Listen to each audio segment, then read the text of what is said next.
Hello and welcome back to Historian at Midnight. On a cold evening in the year 1545, high in the Andes Mountains of what is now Bolivia, at an altitude so great that the air itself seems thin and reluctant, a native Andean man was making his way across the slopes of a reddish, cone-shaped mountain that the local people called Potosí.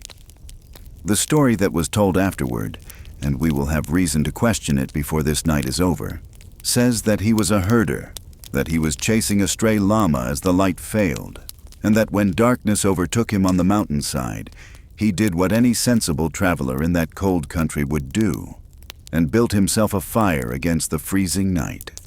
And the story says that when he woke in the gray morning light and stirred the ashes of that fire, he found something strange beneath it, something that the heat of the flames had drawn out of the ground itself. Thin, bright trickles of melted silver, run together in the embers, gleaming up at him from the burned earth like something out of a dream. He had, without meaning to, without seeking it, without any idea of what it would come to mean, built his campfire on top of the richest deposit of silver that human beings have ever found anywhere on the surface of the earth. Whether it truly happened that way, nobody now can say. And it almost certainly did not, at least not exactly, because stories like this one have a way of being polished and improved in the telling until the truth underneath them can no longer be made out. But what is beyond all question is what followed. Within a year of that discovery, Spanish prospectors were swarming over the mountain. Within a decade, a city of tens of thousands had erupted out of the bare, freezing, treeless plateau at its foot. A city that would soon grow larger than London, larger than Rome, larger than any city in Spain itself. A city sitting at an altitude where almost nothing grows, and the nights are bitter even in summer, existing for one reason, and one reason only: the silver. And over the century and a half that followed, that single mountain, hollowed out tunnel by tunnel and basket by basket by the forced labor of a subject people, would pour into the hands of the Spanish crown a river of treasure so vast that it changed the price of goods in markets from Lisbon to China, a river of wealth so enormous that no kingdom in the history of the world had ever commanded anything like it.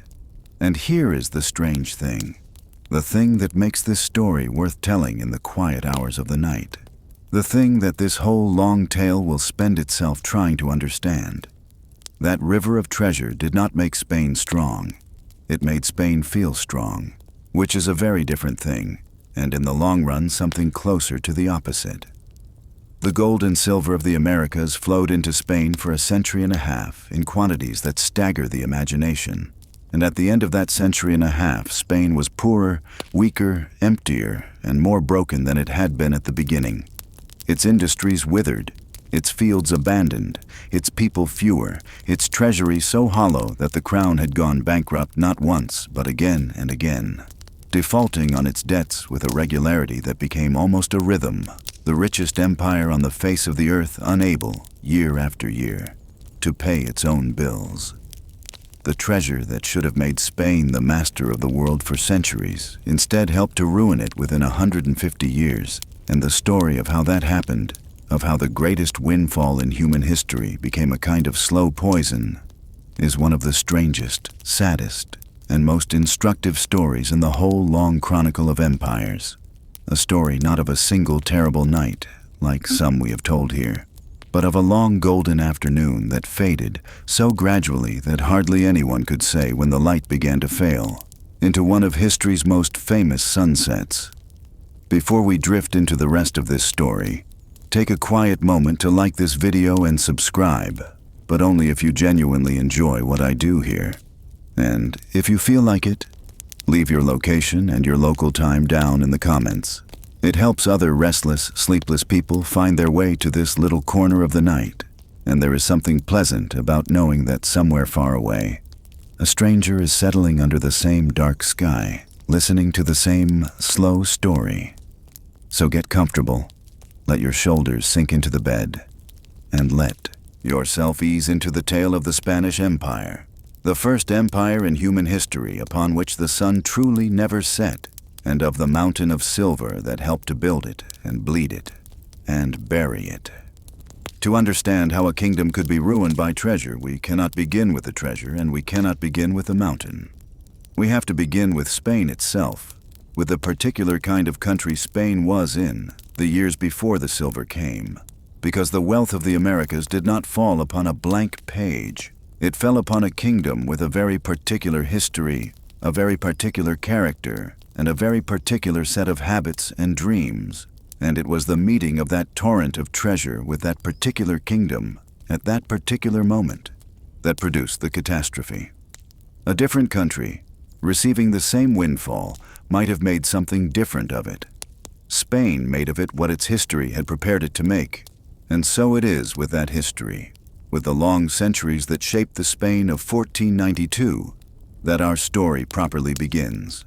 A kingdom forged in a long war. The Spain that stood on the edge of its golden age at the end of the 15th century was a country that had been at war, on and off, for the better part of 800 years, and it is impossible to overstate how deeply that fact had shaped everything about it. In the early years of the 8th century, armies from North Africa had crossed the narrow strait at the bottom of the Iberian Peninsula and conquered nearly the whole of it with astonishing speed, sweeping away the old Christian kingdom of the Visigoths and establishing a Muslim Spain, Al-Andalus, that would endure, in one form or another, for nearly 8 centuries.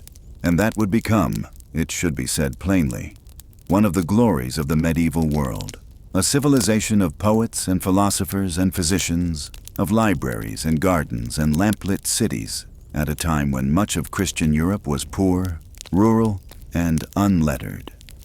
But in the mountainous north of the peninsula, small Christian kingdoms had survived the conquest, and out of those cold northern valleys there began, generation by generation, century by century, the long, slow, grinding process of reconquest, the reconquista, the pushing of the frontiers southward, war by war and truce by truce, that would occupy the Christian kingdoms of Spain for the better part of a millennium. A country that spends 800 years on a religious frontier becomes a particular kind of country. War, in such a country, is not an interruption of ordinary life. It is very nearly the purpose of it. The men who won glory and land and titles were the men who fought, the warrior nobles and the military orders, and the values that rose to the top of such a society were the values of the fighting aristocracy: honor, faith, courage, lineage, and a deep, almost instinctive contempt for the humbler ways of making a living, for trade and craft and manual labor, which were seen as the business of lesser men. The great dream of such a society was not the merchant's dream of a fortune built ledger by ledger over a careful lifetime. It was the soldier's dream, the crusader's dream, the dream of the single stroke of glory and conquest that wins wealth and honor and salvation all at once.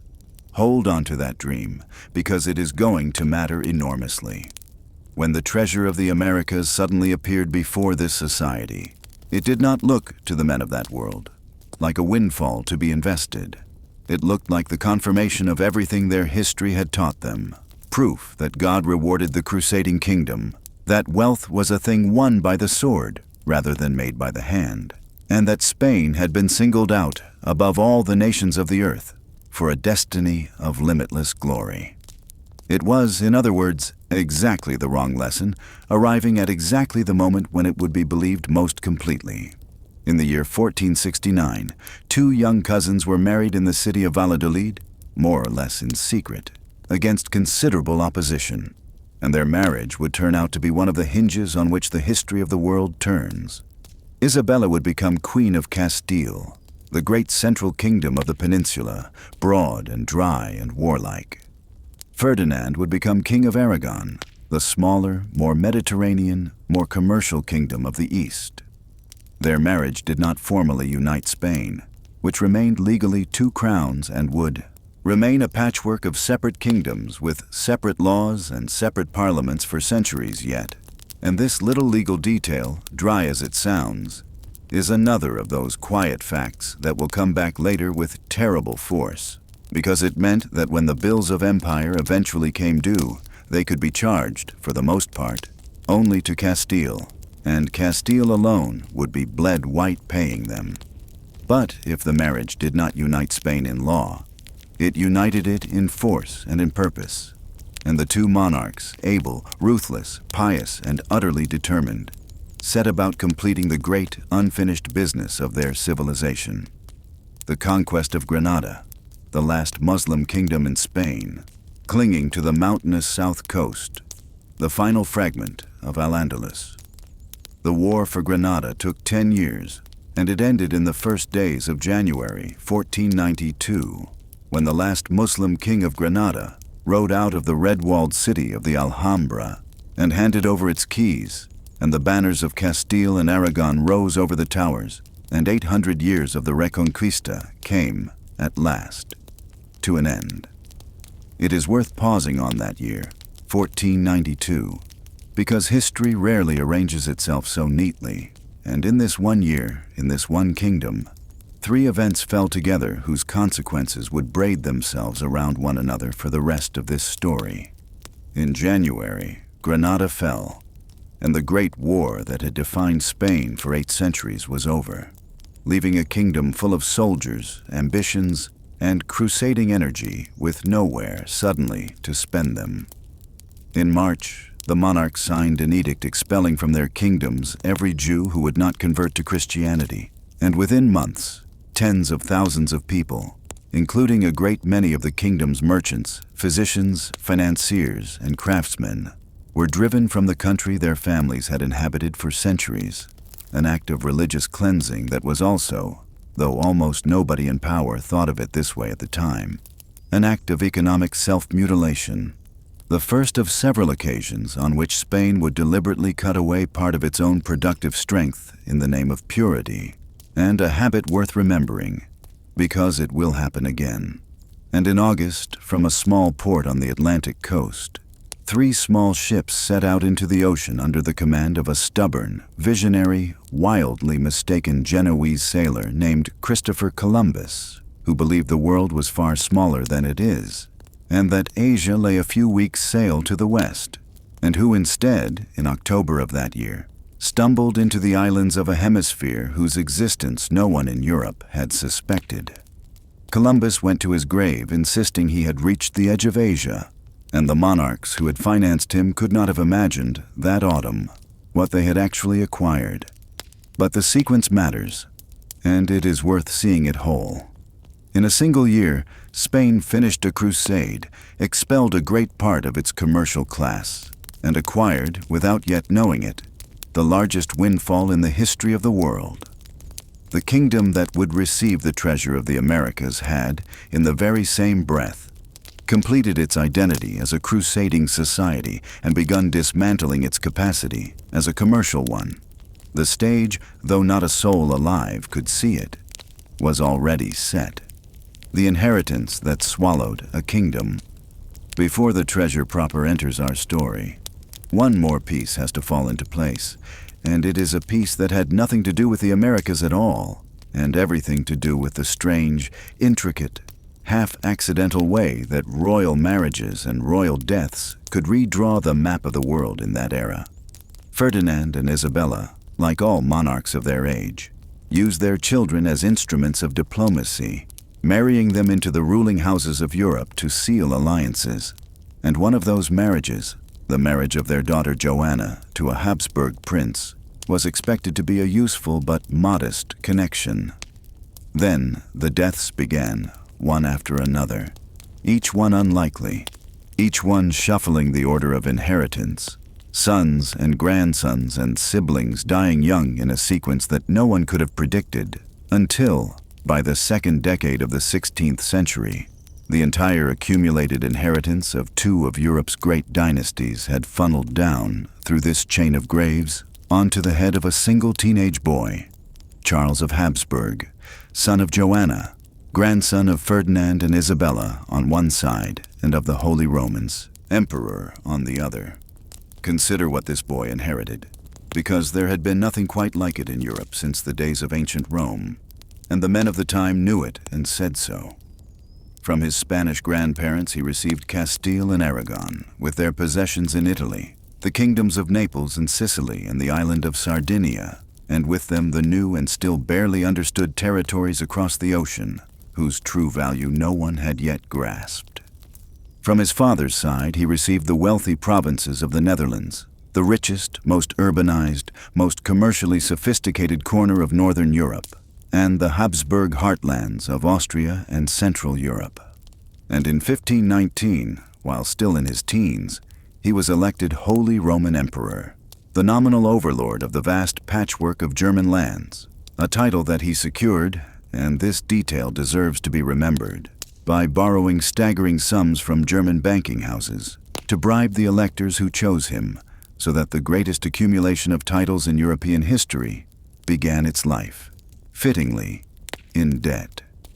Charles V, as he now was, ruled, at least on paper, more of Europe than any man in 700 years, and when the conquests in the Americas began to pour their first treasures into his hands, it must have seemed to him, and to the whole astonished continent, that God had assembled, piece by piece, an empire destined to unite all Christendom under a single crown.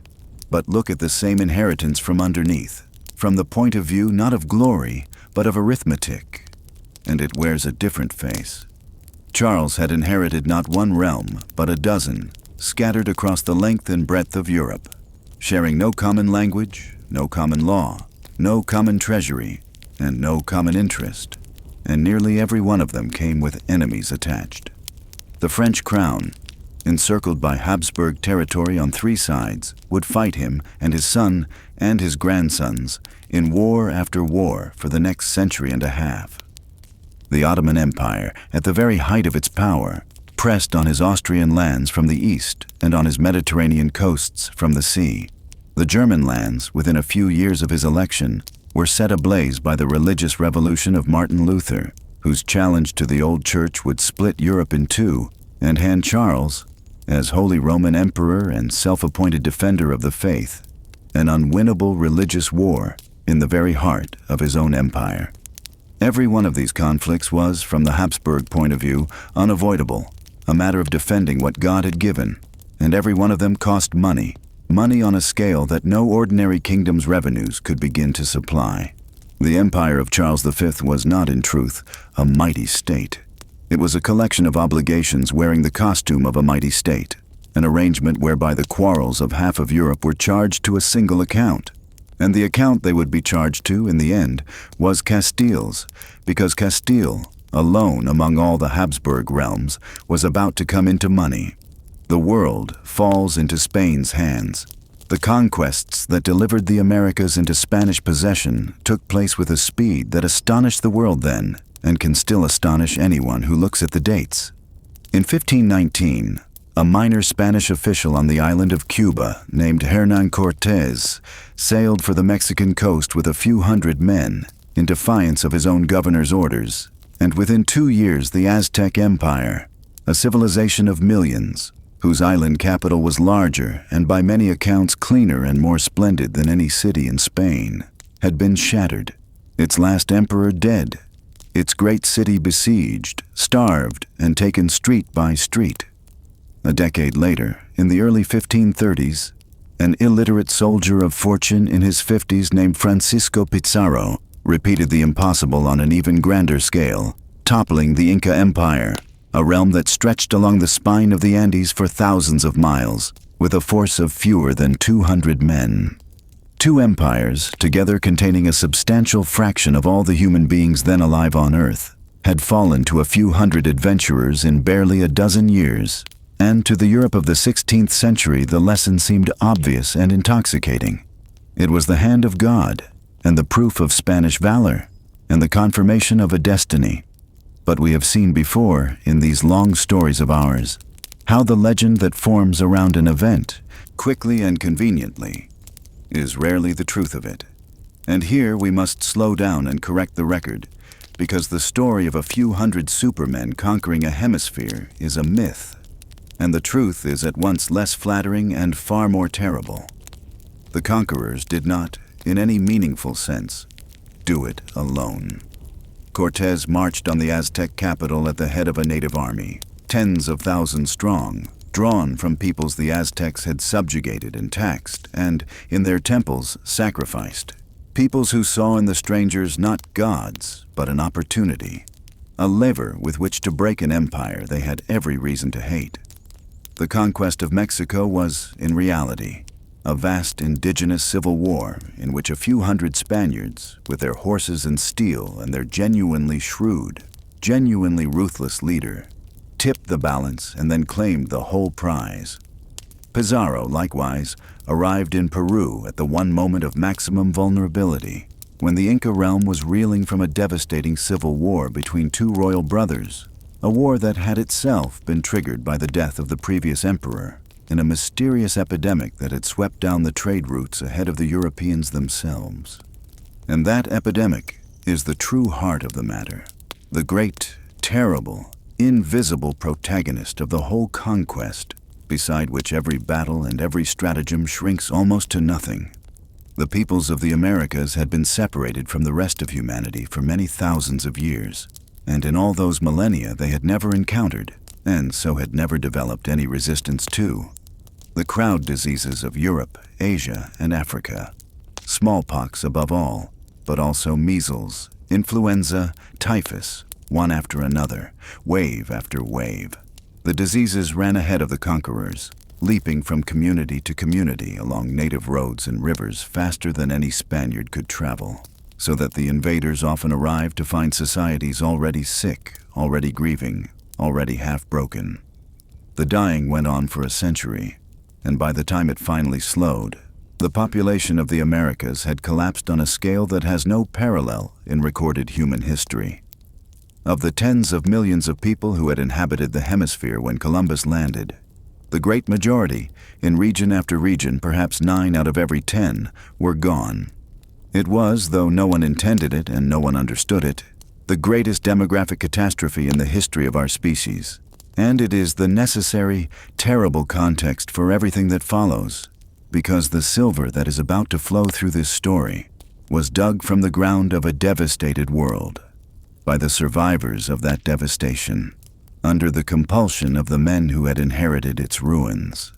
It is worth being honest, too, in the other direction, because this story has been fought over for centuries, and simple villainy explains as little as simple glory. The men who conquered and settled Spanish America included torturers and fanatics, and men whose greed shocked even their own countrymen. They also included priests and officials who protested, loudly and in writing and at real cost to themselves, against the abuse of the native peoples, men who argued before the crown itself that the conquest was being stained by cruelty, and whose testimony, ironically, would later be seized upon by Spain's enemies and inflated into a legend of uniquely Spanish wickedness, as though the other empires of Europe, then busy with ventures of their own, had clean hands to wash. Spain, almost alone among the empires of that age, held anguished public debates about whether its conquests were even lawful, and passed laws, imperfectly enforced but genuinely intended, to protect its native subjects. None of that undoes the suffering. The laws were evaded, the protests were outmaneuvered, and the mines, as we shall see, consumed people all the same. But it is the kind of complication that honest history owes us, the reminder that this was not a story of monsters and innocents, but of human beings, in all their familiar mixture, operating a machine whose cruelty exceeded the intentions of most of the individuals inside it. The machine is what this story is about. And in the year 1545, on a cold mountainside in the Andes, the machine found its engine, the mountain that ate men. The mountain rises out of the high Andean plateau to a height of nearly 16,000 feet above the sea, a bare, reddish, almost perfectly conical peak, treeless, wind-swept, and cold, and the Spaniards who came to it in the years after 1545 called it simply Cerro Rico, the rich hill, because it was, quite simply, the richest single source of silver that human beings have ever found. The veins of ore ran through it like the roots of a tree, some of them, In those first years, so pure and so close to the surface that the early miners could hardly believe what they were cutting out of the rock. Around its base, at an altitude where wheat will not ripen and the nights freeze hard in every month of the year, there erupted one of the strangest cities in the history of the world. Potosí, a boomtown in the clouds, which within a couple of generations had swollen to perhaps 160,000 inhabitants, making it, by most reckonings, as large as or larger than London, larger than Rome, larger than Madrid or Seville, one of the very largest cities on the face of the earth, sitting in one of the least habitable places human beings have ever chosen to live. Everything the city consumed, its food, its wine, its timber, its mules, its cloth, its luxuries, had to be carried up to it across hundreds of miles of mountain and desert. And it could pay for all of it, because out of the mountain above it came the money of the world. The scale of what was taken from that one mountain defies easy description. But let us try. Over the course of the colonial era, the mines of Spanish America, with Potosí first among them and the great Mexican mines alongside, produced by conservative reckonings somewhere in the region of 80% or more of all the silver mined on the entire planet during those centuries. Registered and smuggled together, tens of thousands of tons of silver crossed the ocean, and enormous quantities more flowed west across the Pacific to Asia, and the coin into which so much of it was struck, the famous piece of 8, minted in Potosí itself and in Mexico, became the first genuinely global money in the history of the world, accepted and hoarded and traded in Amsterdam and Constantinople, in the markets of India, and above all in China, whose vast economy developed so great an appetite for silver that a coin stamped in the Andes might end its travels, decades later, in the treasury of a Chinese province, having passed along the way through more hands and more countries than any object in previous human history. For a century and a half, in a way that has never quite been true of any place before or since, the money of the world came out of one mountain. But the mountain did not give up its silver freely, and here we come to the part of the story that the coins themselves never recorded, the part that this channel, if it is honest, cannot pass over, because a river of silver flowed out of Potosí and a river of human beings flowed in. The labor of the mines was performed, overwhelmingly, by the native peoples of the Andes, and after the first rich surface veins were exhausted and the work moved deep into the mountain and grew harder and more dangerous, and the free supply of willing workers fell short, the Spanish authorities revived and transformed an old Inca institution of rotating communal labor into something far darker, the mita, a system of compulsory labor drafts under which the native communities of a vast stretch of the Andes, 16 provinces, hundreds of villages, across a catchment area the size of a large European country, were required, year after year, to send a fixed quota of their men, thousands upon thousands of them annually, to work in the mines and refineries of Potosí. The villages did not merely send workers. A mitayo commonly set out with his wife and children and his llamas loaded with food for the journey, and eyewitnesses who watched those departures wrote that the processions leaving the villages looked less like men going to work than like funerals, the whole community walking with them, the old people weeping, because everyone understood that of the men who went to the mountain, a portion every year did not come back. The work itself belongs among the most terrible that human beings have ever been made to do. The miners descended into the mountain through cramped, unventilated tunnels, down ladders and shafts hundreds of feet deep, into galleries where the air was foul and the dust of the drilling hung thick, and they cut the ore by candlelight and carried it out on their backs, load after crushing load, up the same ladders, for shifts that stretched on until, under the worst of the regimes, men remained underground for days at a stretch, from Monday to Saturday, sleeping in the workings, seeing no sun. Cave-ins killed them, and falls from the ladders killed them, and the dust settled in their lungs and killed them slowly, over years, with the miners' diseases that doctors of the age already recognized and could do nothing about. And to all this, in the 1570s, was added a refinement of horror, because the rich ores of the early years gave out, and the poor ores that remained could only be made to yield their silver by a new chemical process, amalgamation, which extracted the metal by binding it to mercury. And mercury, as the age only partly understood and we understand all too well, is a slow and merciless poison.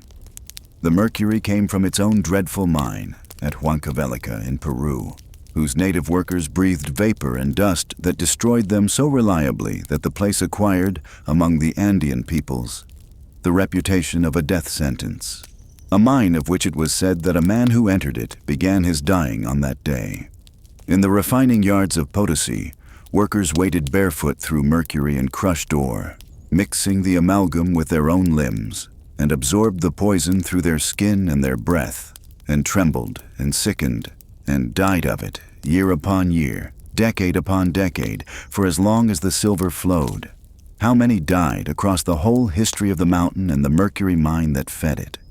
The honest answer, and by now, if you have kept me company through other stories on this channel, you will know that this is the answer history so often gives about the deaths of the poor, is that nobody counted, and so nobody knows. Colonial officials recorded the silver to the last mark and the last peso, weighed it, taxed it, registered it in ledgers that survive to this day, and kept no comparable account of the men who carried it out of the mountain. Later generations have argued over the numbers, and the estimates range from the tens of thousands into the millions when the whole colonial era and all its mines and diseases and dislocations are gathered together, and the argument will never be settled, because the records to settle it were never made. What can be said with certainty is this, that the Mita ground on for more than 2 centuries, that the native population of the districts subject to it fell, catastrophically, as men died or fled with their families beyond its reach, leaving whole villages abandoned to the wind. And that, at the bottom of every coin struck from Potosí silver, if history is to keep its accounts honestly, there lies a portion, unrecorded and unpayable, of human lives.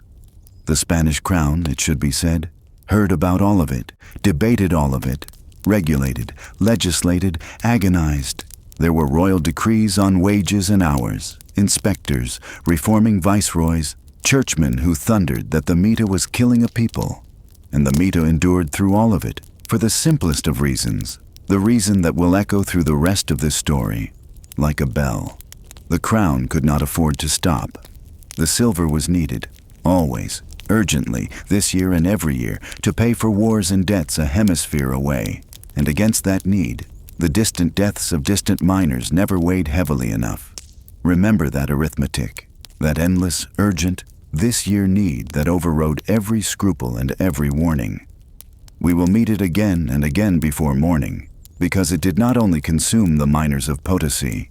In the end, it consumed Spain itself, inside the mountain. Before we follow the silver down to the coast and across the ocean, it is worth pausing, as we have paused in other stories, to gather up what it was actually like, in the body and the senses, to be inside this machine, because the ledgers and the tonnages flatten it all into abstraction, and the truth of Potosí was not an abstraction.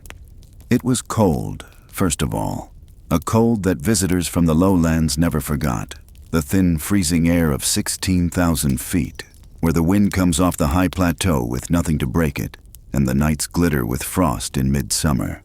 The mitayo, climbing the mountain in the darkness before dawn, climbed through that cold, chewing coca leaf against the altitude and the hunger, joining the file of men moving up the slope by torchlight toward the mouths of the workings. And then the mountain swallowed them, and the cold gave way to the close, dead, used-up air of the deep galleries, hundreds of feet down rawhide ladders slick with use, where the only light was the tallow candle each man carried, often tied to his forehead or gripped in his teeth, a small trembling glow in a darkness so total that it pressed on the eyes, and the only sounds were the tapping of iron on stone somewhere ahead, the breathing of men, and the occasional long groan of the mountain itself settling on its hollowed heart. They worked in that darkness stripped to the waist and sweating, for the deep mine, unlike the frozen slope above, was hot, and the sweat and the dust made a paste on the skin, and the dust hung in the candlelight and went down with every breath into the lungs where it stayed. The ore went into baskets and hide sacks, and the sacks went onto men's backs, 50 pounds, 60 pounds, more, and the men went up the ladders, hand over hand in the dark.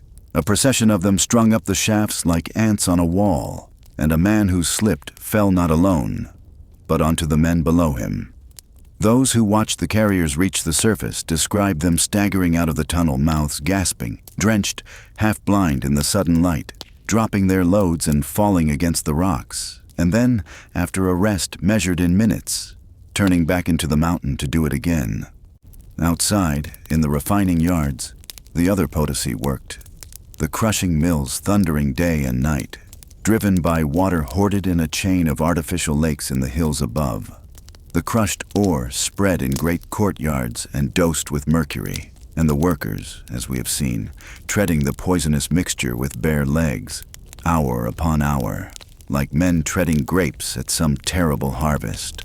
And below it all, downhill in every sense, the city itself roared, a boom town of 160,000 souls, with its churches and its gambling dens, its imported silks and its knife fights, its dozens of dance halls and its splendid religious processions in which the mine owners walked in velvet behind the Virgin while the Matayos watched from the crowd. A city so notorious in its wealth that in Spain a phrase entered the language that survives to this day, so that of any fabulous fortune, any unimaginable prize, a Spaniard may still say that it is worth a Potosí. All of it, the velvet and the churches, the ladders and the dust, the frozen slope and the trembling hands of the mercury workers, all of it existed for a single purpose: to fill, several times a year, the treasure trains that formed up in the square of Potosí, strings of llamas and mules by the hundred, loaded with silver bars and stamped coins, and to send them swaying down out of the mountains toward the sea, the river of silver. Follow one of those treasure trains, and you follow the bloodstream of the first global empire.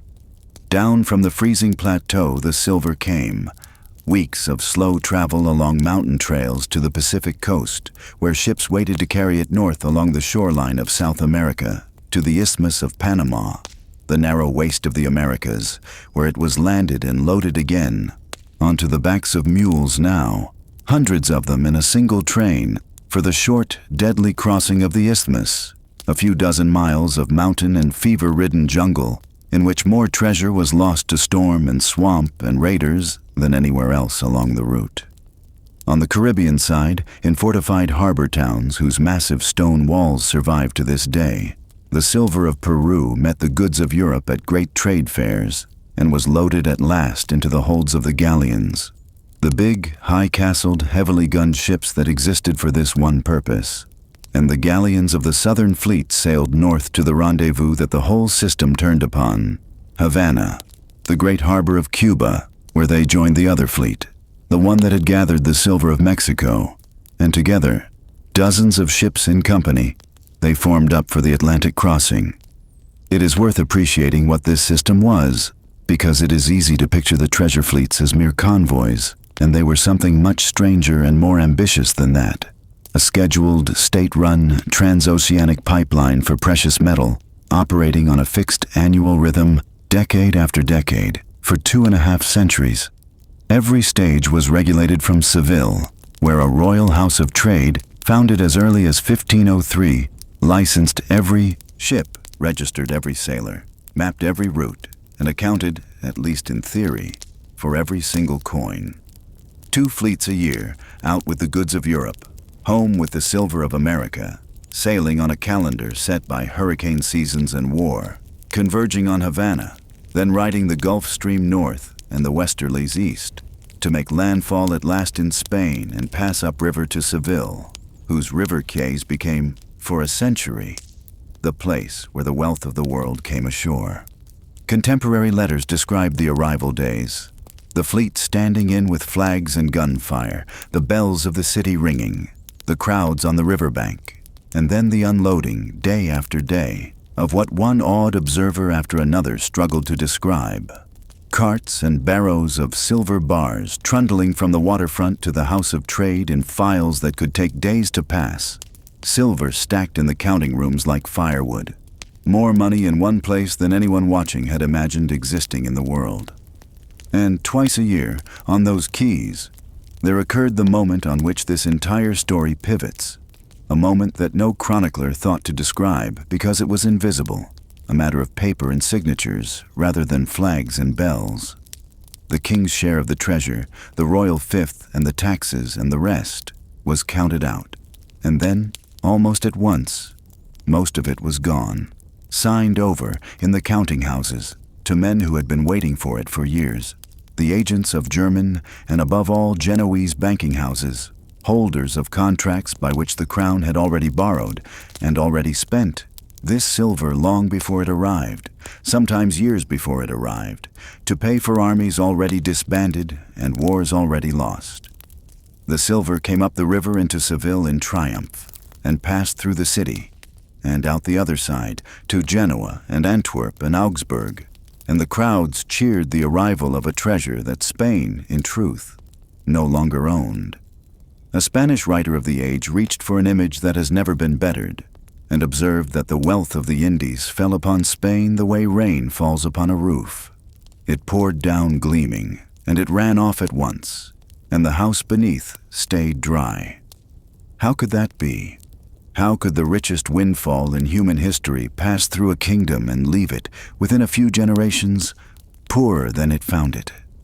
To answer that, we have to leave the harbors and the fleets and go into stranger territory, into the operation of money itself. Because the first thing the treasure did to Spain before a single war had been lost or a single bankruptcy declared was something that almost no one alive at the time had the tools to understand. The treasure changed what money was worth, and it did so silently, relentlessly, in every market and every wage packet in the kingdom.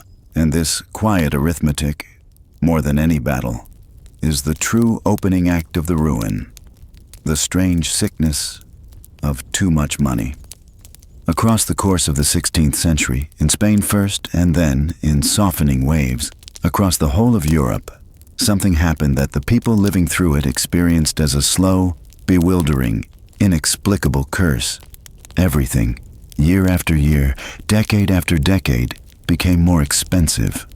The price of bread rose, and the price of cloth, and the price of a day's work from a carpenter, and the rent of a field, not in a sudden spike, as prices had always jumped in years of famine, but steadily, remorselessly, lifetime after lifetime, until by the century's end, prices in Spain had risen, by the reckonings historians have pieced together, to several times what they had been when the century began.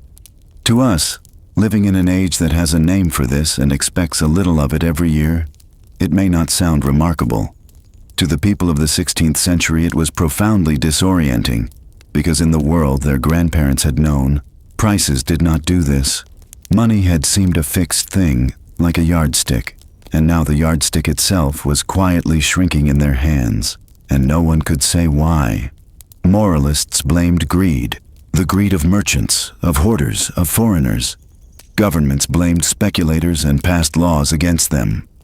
Ordinary people felt, with a helplessness that comes down to us in their complaints, that some invisible force was eating their wages, that a man could work as his father had worked and live worse, that the world had somehow been bewitched. The explanation, when it finally came from Spain itself, and it is one of the quiet glories of this story, a discovery of genius made in the middle of the catastrophe it described. At the University of Salamanca in the mid-1500s, a group of scholars, churchmen, and philosophers trained in the fine-grained moral analysis of trade and usury looked at the puzzle squarely, and one of them, a Navarrese theologian, set down an observation of devastating simplicity. Money, he argued, is a commodity like any other, and its value obeys the same law as the value of grain or oil, the law of scarcity. Where money is scarce, it is precious, and prices are low. Where money is abundant, it is cheap, and prices are high. And he noted, as plainly as a man noting the weather, that in Spain, in his own lifetime, Since the Indies had begun to flood the kingdom with silver, money had become abundant as it had never been before, and everything else, measured against that cheapening money, had grown dear. There it was, 300 years before the science of economics would formalize it. The understanding that the treasure fleets were not simply bringing wealth into Spain, they were diluting the very substance of which wealth was made. That every new shipload of silver made every coin already in the kingdom worth a little less, and that Spain, first in the path of the flood, was drinking the sickness at its strongest concentration. Now, and this is the crucial turn, an increase in prices alone does not ruin a country. If everything simply cost more and everyone earned more, the change would be a wash. What ruined Spain was that the flood was deepest there and shallower everywhere else. Prices rose across all of Europe in the 16th century, but they rose first and they rose highest in Spain, at the mouth of the River of Silver, and this created a gradient, a slope.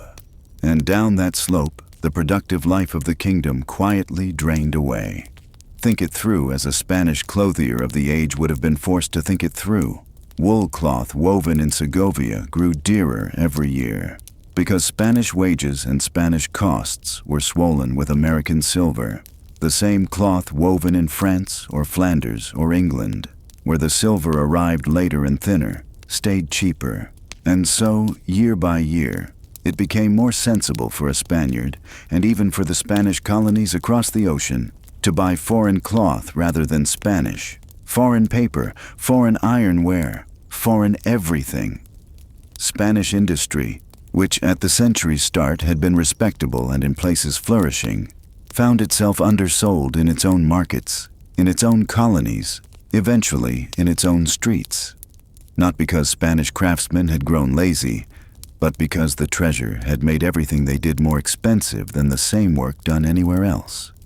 The silver, in other words, acted on Spain's productive economy like a slow solvent. It priced Spanish goods out of the world precisely because it had made Spain, nominally, rich, and it made the buying of foreign goods irresistibly easy precisely because the means to buy them arrived, gleaming and unearned, on the quays of Seville twice a year.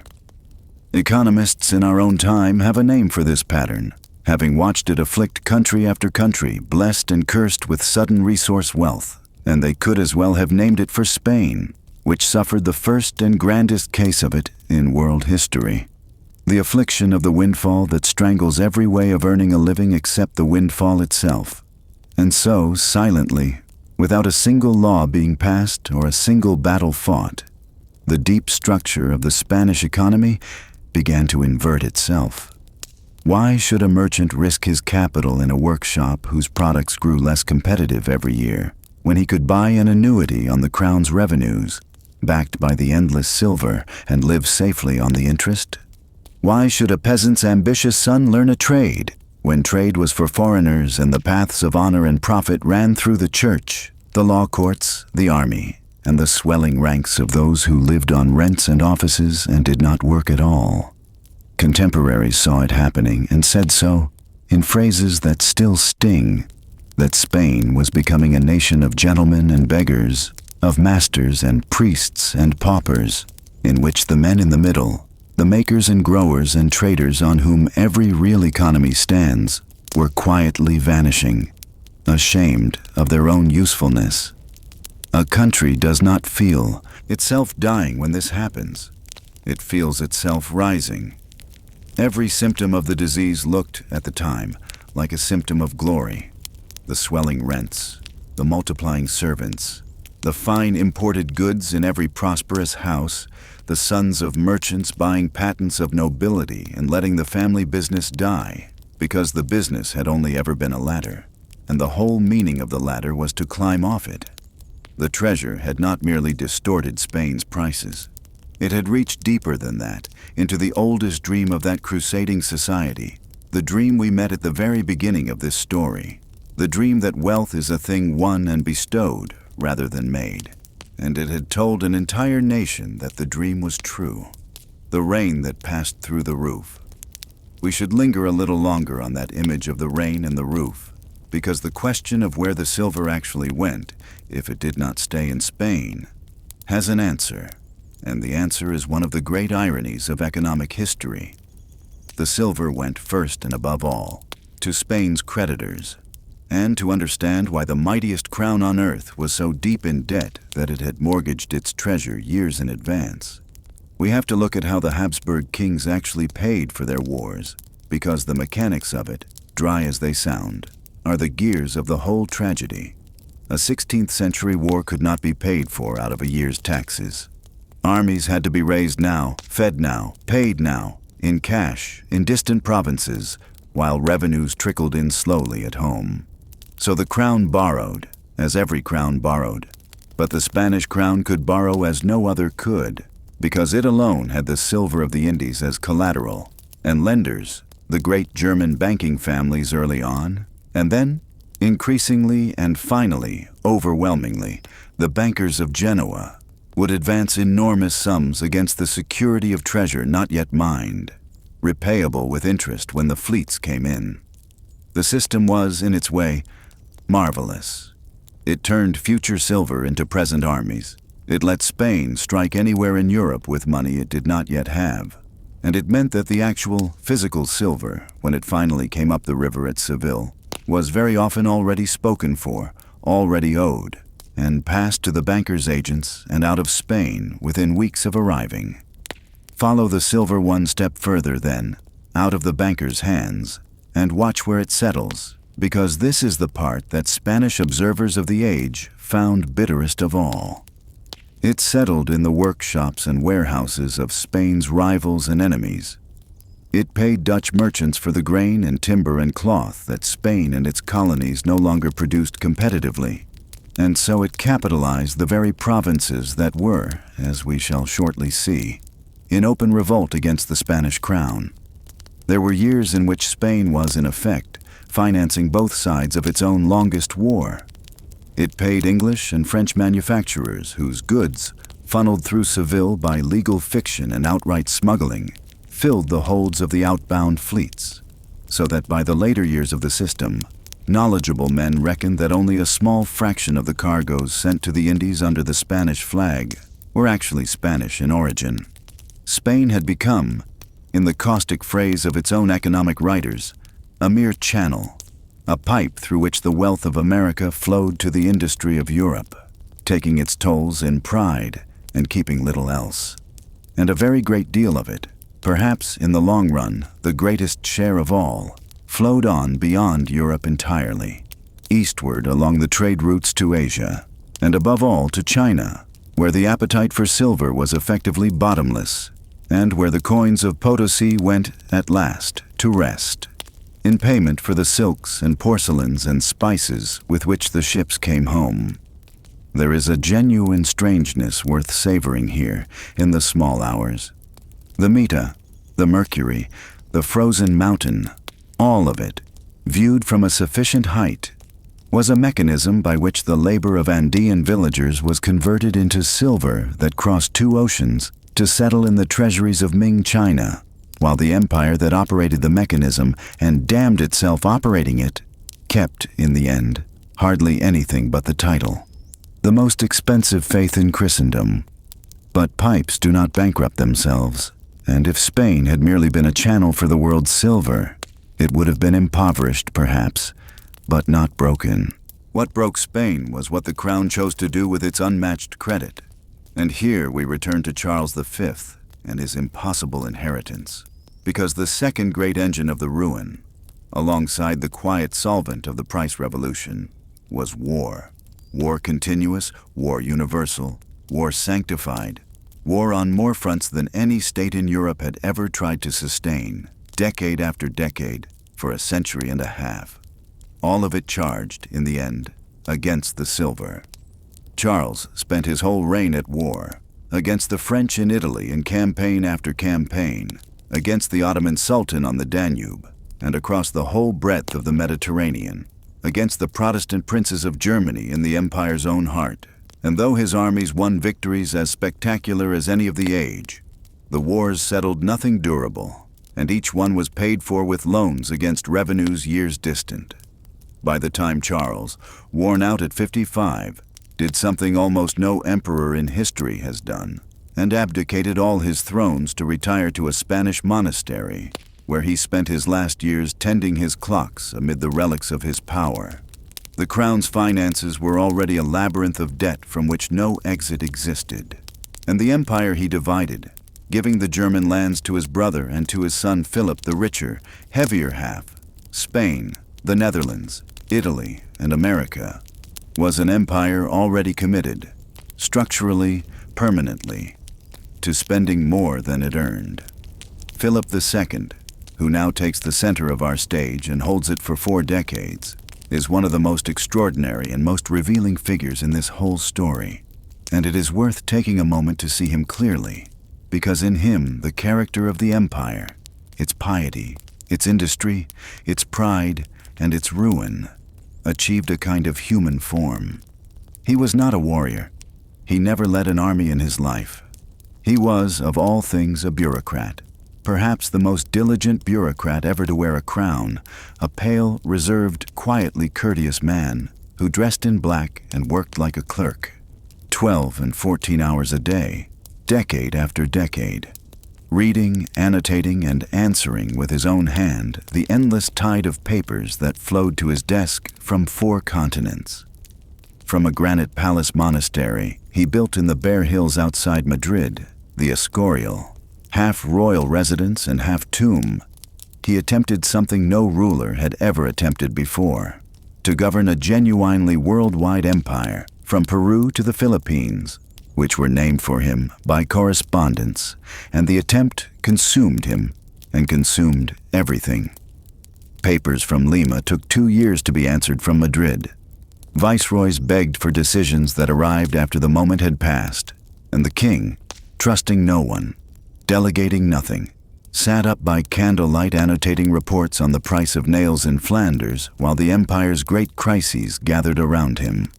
He was pious to the marrow, utterly convinced that God had appointed him the shield of the true faith against heresy and the Turk, and utterly convinced, therefore, that no war fought in that cause could be unnecessary, and no expense in that cause could be too great.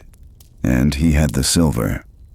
That combination, we can now see, sitting where we sit, with the whole story laid out before us in the dark, was the fatal one. Infinite obligations, sincerely held, and seemingly infinite credit with which to pursue them. A poorer king would have been forced to choose among his wars. Philip never had to choose, until choosing was no longer possible. Nowhere did that logic operate more terribly than in the Netherlands, and the revolt of the Netherlands deserves its place at the center of this part of our story, because it became, for Spain, a wound that would not close, the longest and most expensive single undertaking of the entire imperial age. The 17 provinces of the Low Countries, roughly the lands we now call Belgium and the Netherlands, were the richest corner of Philip's inheritance, dense with proud trading cities, and they were far away, foreign in language and temperament, jealous of ancient privileges, and increasingly, in their northern towns, Protestant. Philip, who could no more tolerate heresy in his dominions than a fastidious man can tolerate a stain on his sleeve, resolved to govern them more tightly and to root the heresy out, and in 1566, discontent boiled over. Crowds of Protestant zealots swept through churches across the provinces, smashing images and altars. And Philip, receiving the news in Spain with cold horror, made the decision that would define the next 80 years.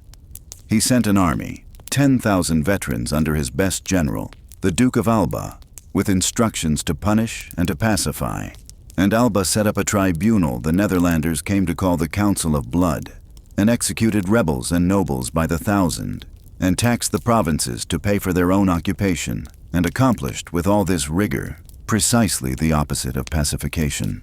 He turned a scattered discontent into a national rebellion led by a capable, slippery, unkillable nobleman, William of Orange, and fought from behind the dikes and canals of a waterlogged country that swallowed armies, where every siege lasted months and every town taken cost a fortune and settled nothing.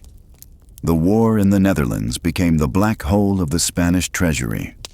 Consider the geometry of it, because the geometry itself devoured money. Spain's route to the front was not the sea, which came to be commanded by Dutch and English ships, but an extraordinary overland corridor, the Spanish Road, running from Spanish Italy up through the Alps and along the French border to Flanders, along which, for decades, the crown marched its armies and its silver, every mile of it costing, every convoy guarded, an empire's logistics stretched like a violin string across the length of Europe to sustain, at the far end, the largest standing army in the Western world, the Army of Flanders. Tens of thousands of men who had to be paid, month upon month, year upon year, in cash, in silver, forever. When the silver was late, the consequences arrived at once, because unpaid soldiers in that age did not simply grumble, they mutinied, elected their own leaders, and paid themselves from the countryside, and the Army of Flanders mutinied dozens of times across the course of the war. The worst of those mutinies gave the conflict its most infamous atrocity, when in 1576 unpaid Spanish veterans stormed Antwerp, then the richest trading city in northern Europe and a possession of their own king, and sacked it for days with a fury that killed thousands of its citizens and broke the city's greatness forever, an act remembered ever after as the Spanish Fury, an atrocity committed not by an enemy, but by an army against its own sovereign subjects, for the simple, sordid, structural reason that the silver had not come in time.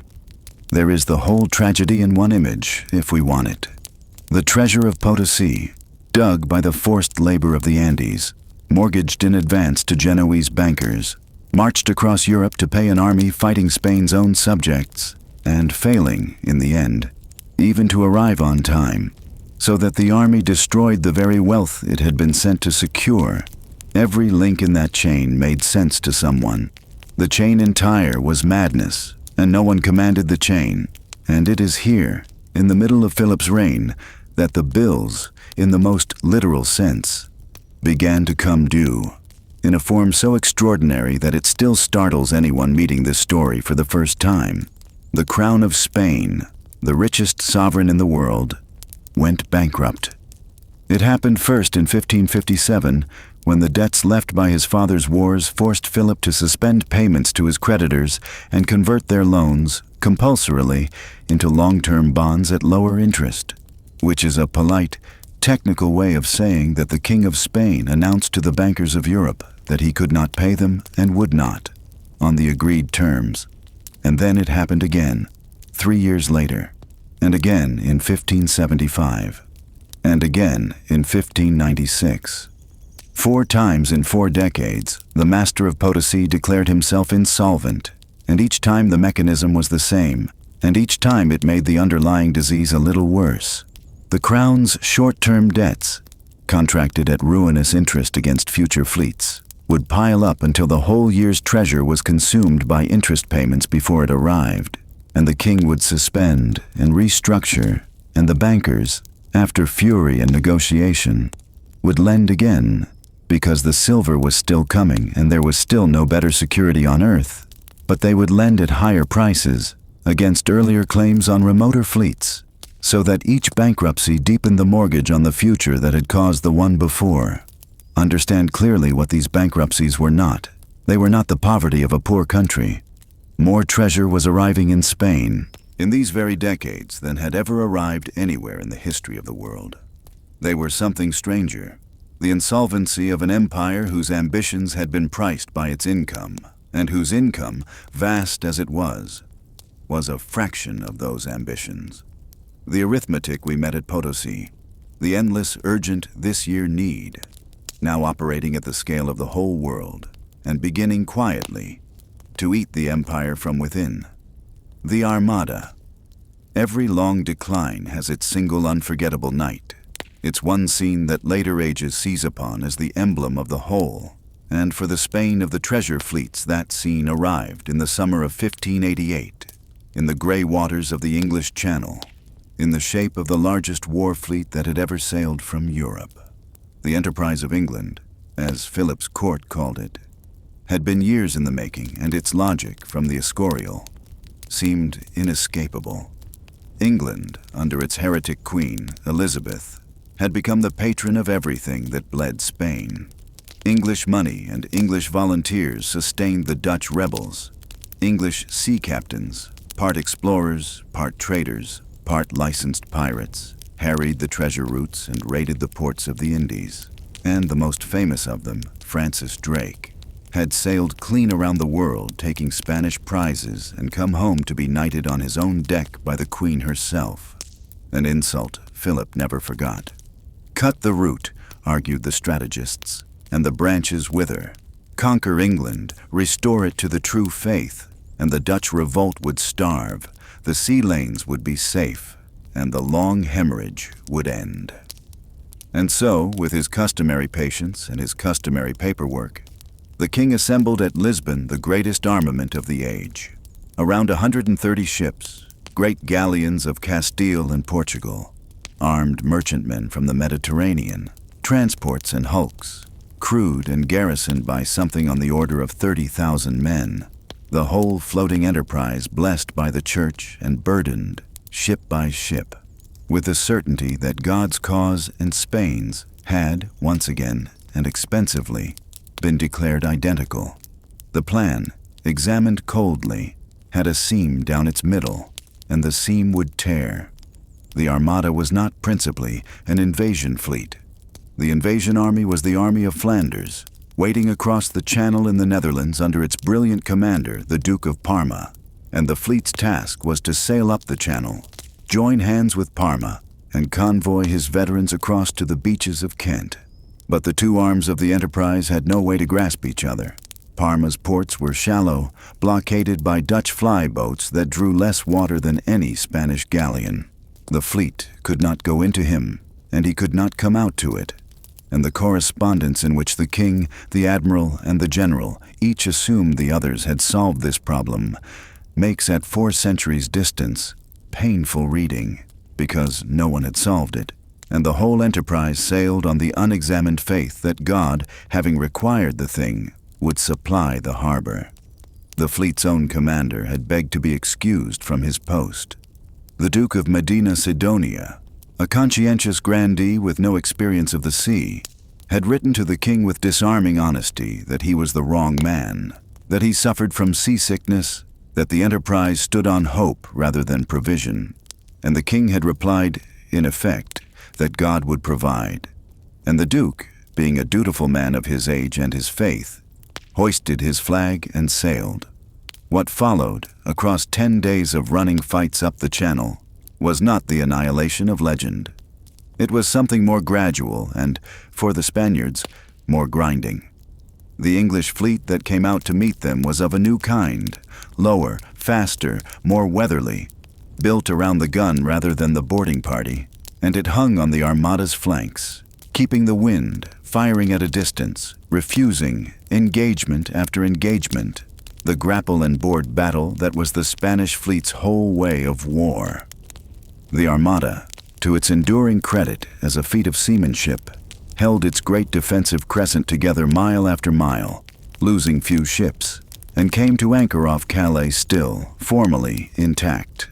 And there, in the night, the English sent in against the packed anchorage the oldest terror of wooden navies. Fire ships, 8 of them, flaming down on the tide. Not one Spanish ship burned. The fire ships took no direct prize at all, but they did not need to because panic did their work. In the darkness, the Armada cut its anchors, dozens of ships severing in 1 hour their ability ever again to hold a coast, and scattered downwind.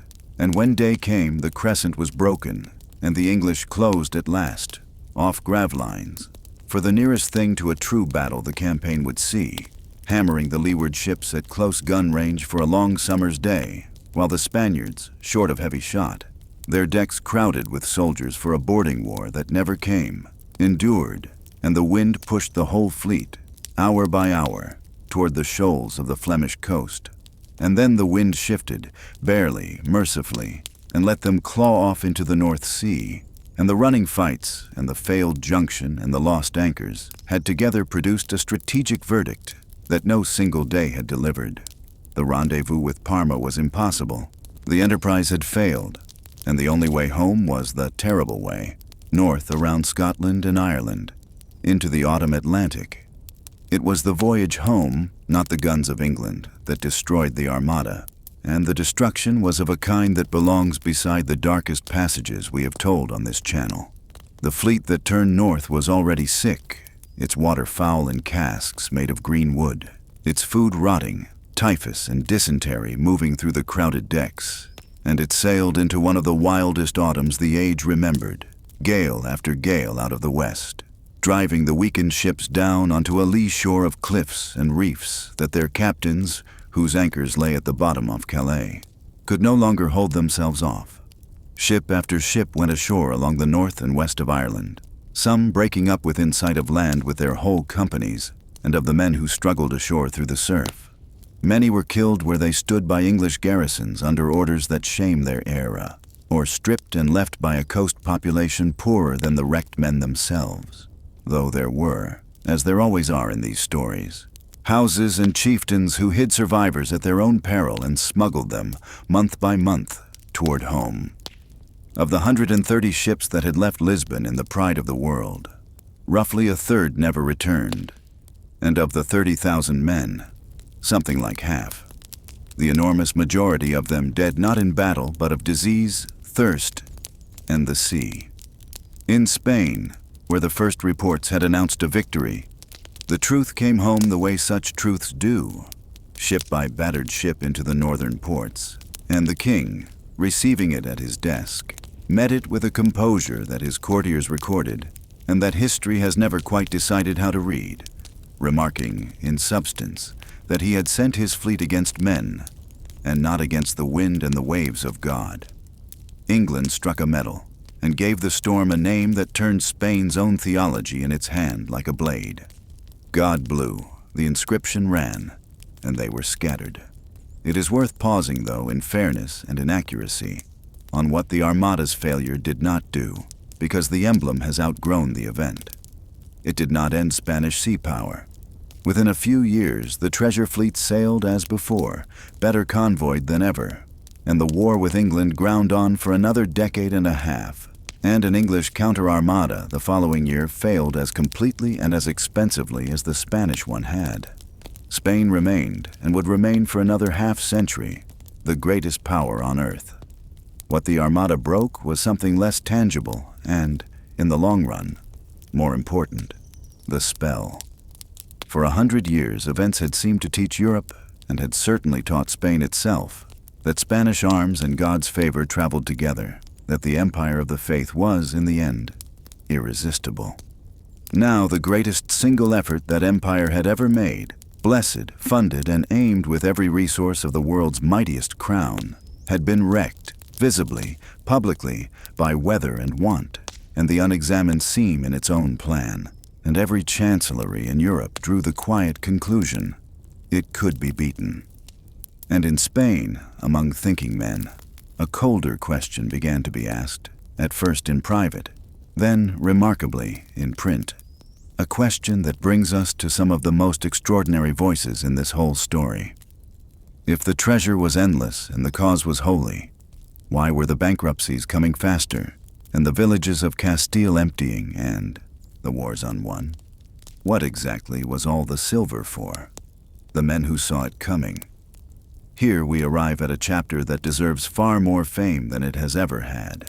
And if you remember from another of our nights together, the newspapers of Chicago warning their wooden city, in plain print, that it was primed to burn, you already know the shape of what follows, because Spain, too, had its watchmen, and Spain, too, did not listen. Around the turn of the 17th century, and for decades afterward, there emerged in Castile a whole class of writers, government officials, priests, physicians, merchants, and scholars, who took it upon themselves to diagnose, in memorials addressed to the king and his councils, exactly what was sickening the kingdom, and they were known, half in mockery, as arbitristas, roughly the remedy men, the scheme-mongers, because each one came bearing his arbitrio, his proposed cure. Some of the cures were foolish, and the mockery has clung to the name. But the diagnoses, read today, are astonishing, because these men, working without any of the apparatus of modern economics, describe the disease of the treasure with a clarity that 4 subsequent centuries have barely improved upon.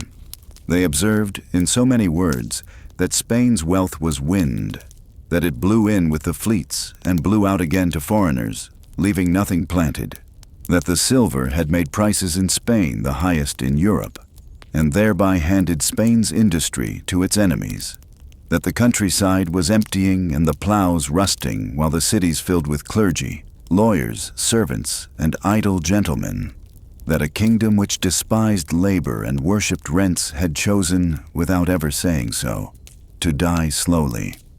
And one of the most penetrating of them reached for a phrase that deserves to be remembered as long as economics is studied, writing that the wealth of the Indies had turned Spain into a republic of enchanted men, living outside the natural order of things, rich in the money that is only the sign of wealth, and poor in the fields, the workshops, and the working hands that are wealth itself. Read that again, slowly, because a man wrote it in Castile around the year 1600, with the treasure fleet still coming up the river, rich in the signs of wealth and poor in the substance of it, a republic of the enchanted.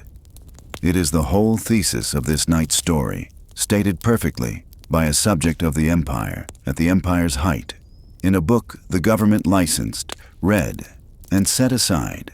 And that setting aside is the part that should keep us honest, here in the dark, about our own age and every age. Because the arbitristas were not ignored in the way prophets are ignored in legends, scorned and silenced. They were received, discussed, sometimes pensioned, occasionally even answered, and the reforming ministers of the next reigns would lift whole programs from their pages. Nothing fundamental was done, all the same, and the reasons nothing was done have a terrible familiarity. Because the remedies were slow and the needs were urgent, always. This year's war, this year's fleet, this year's loan. Because every abuse the remedy men named, the sale of offices, the multiplication of rents, the tax exemptions of the great, had beneficiaries, and the beneficiaries were the very men who would have had to enact the cure. And because, deepest of all, to act on the diagnosis would have meant believing it, truly believing that the empire of the faith, the monarchy of 2 worlds, was mortally ill at the height of its apparent glory. And that is a thing that great powers, as far as history records, have never once managed to believe in time. The warnings were written, published, bound, and shelved, and the fleets came in, and the loans were rolled over, and the enchantment held. It always holds. That is what makes it an enchantment. The death of the king. Philip II died in September of 1598 at the Escorial, in the small bare bedroom he had built for himself years before, against exactly this hour, and the manner of his dying is worth our pausing over, here in the quiet, because the age itself paused over it, and because there has rarely been a death that gathered up the meaning of a reign so completely. The room tells you most of it before the story even begins. The master of the first worldwide empire in human history slept in a chamber hardly bigger than a monk's cell, furnished like one and placed by his own careful design, directly beside the high altar of the monastery church, with a small interior window cut through the wall at the level of his pillow, so that a dying man lying in that bed could look out and see the Mass being celebrated and hear it without rising. He had planned his deathbed as meticulously as he had planned his fleets, and this time the planning held. The dying took 53 days. His last illness came upon him at Madrid in the summer, and his physicians begged him not to attempt the journey to the Escorial, and he insisted, saying, in substance, that he wished to die in his father's house among his own dead, and was carried there in a litter, in agony, over 6 days. And through the weeks that followed, covered in sores, unable to bear being touched or moved, racked by fevers that his doctors could only watch, he endured what his attendants recorded with awe, and what we would now call, plainly, torture by disease, and he endured it, by every surviving account, without one complaint, working for as long as his hands obeyed him, on the endless papers, signing what needed signing, disposing of the empire's business folder by folder from the bed beside the little window. And as the end approached, the bureaucrat of two worlds arranged his final matters with the same terrible thoroughness he had brought to everything. He summoned his heir, the pale, mild, 20-year-old prince, who would be Philip III, to stand at the foot of the bed, and said to him words that several witnesses preserved, in substance these, that God, who had given him so many kingdoms, had denied him a son capable of governing them, and that the prince should look upon this bed and see how the monarchies of the earth end, that death would strip him too, one day down to a shirt and a rope of days, and that he should govern justly against that hour. He asked for his father's crucifix, the one Charles V had held at his own death 40 years before, in another Spanish monastery, and held it. He asked that his coffin be brought where he could see it, and gave instructions for his own funeral. And in the small hours of the 13th of September, as the boys' choir was singing the dawn office on the far side of the little window, the king died, with the sound of the mass in the room. In the house he had built as a tomb, having ruled the empire of the silver for 42 years, through 4 bankruptcies, 1 broken Armada, and the longest war of the age, and having never once, in all that time, doubted that the accounts would balance in the only ledger he truly kept. His body was carried down, in time, to the crypt he had prepared beneath the altar, where his father lay, and where his son would lie, and his son's son, the gilded shelves of the pantheon of kings filling, generation by generation, with the whole dynasty of this story.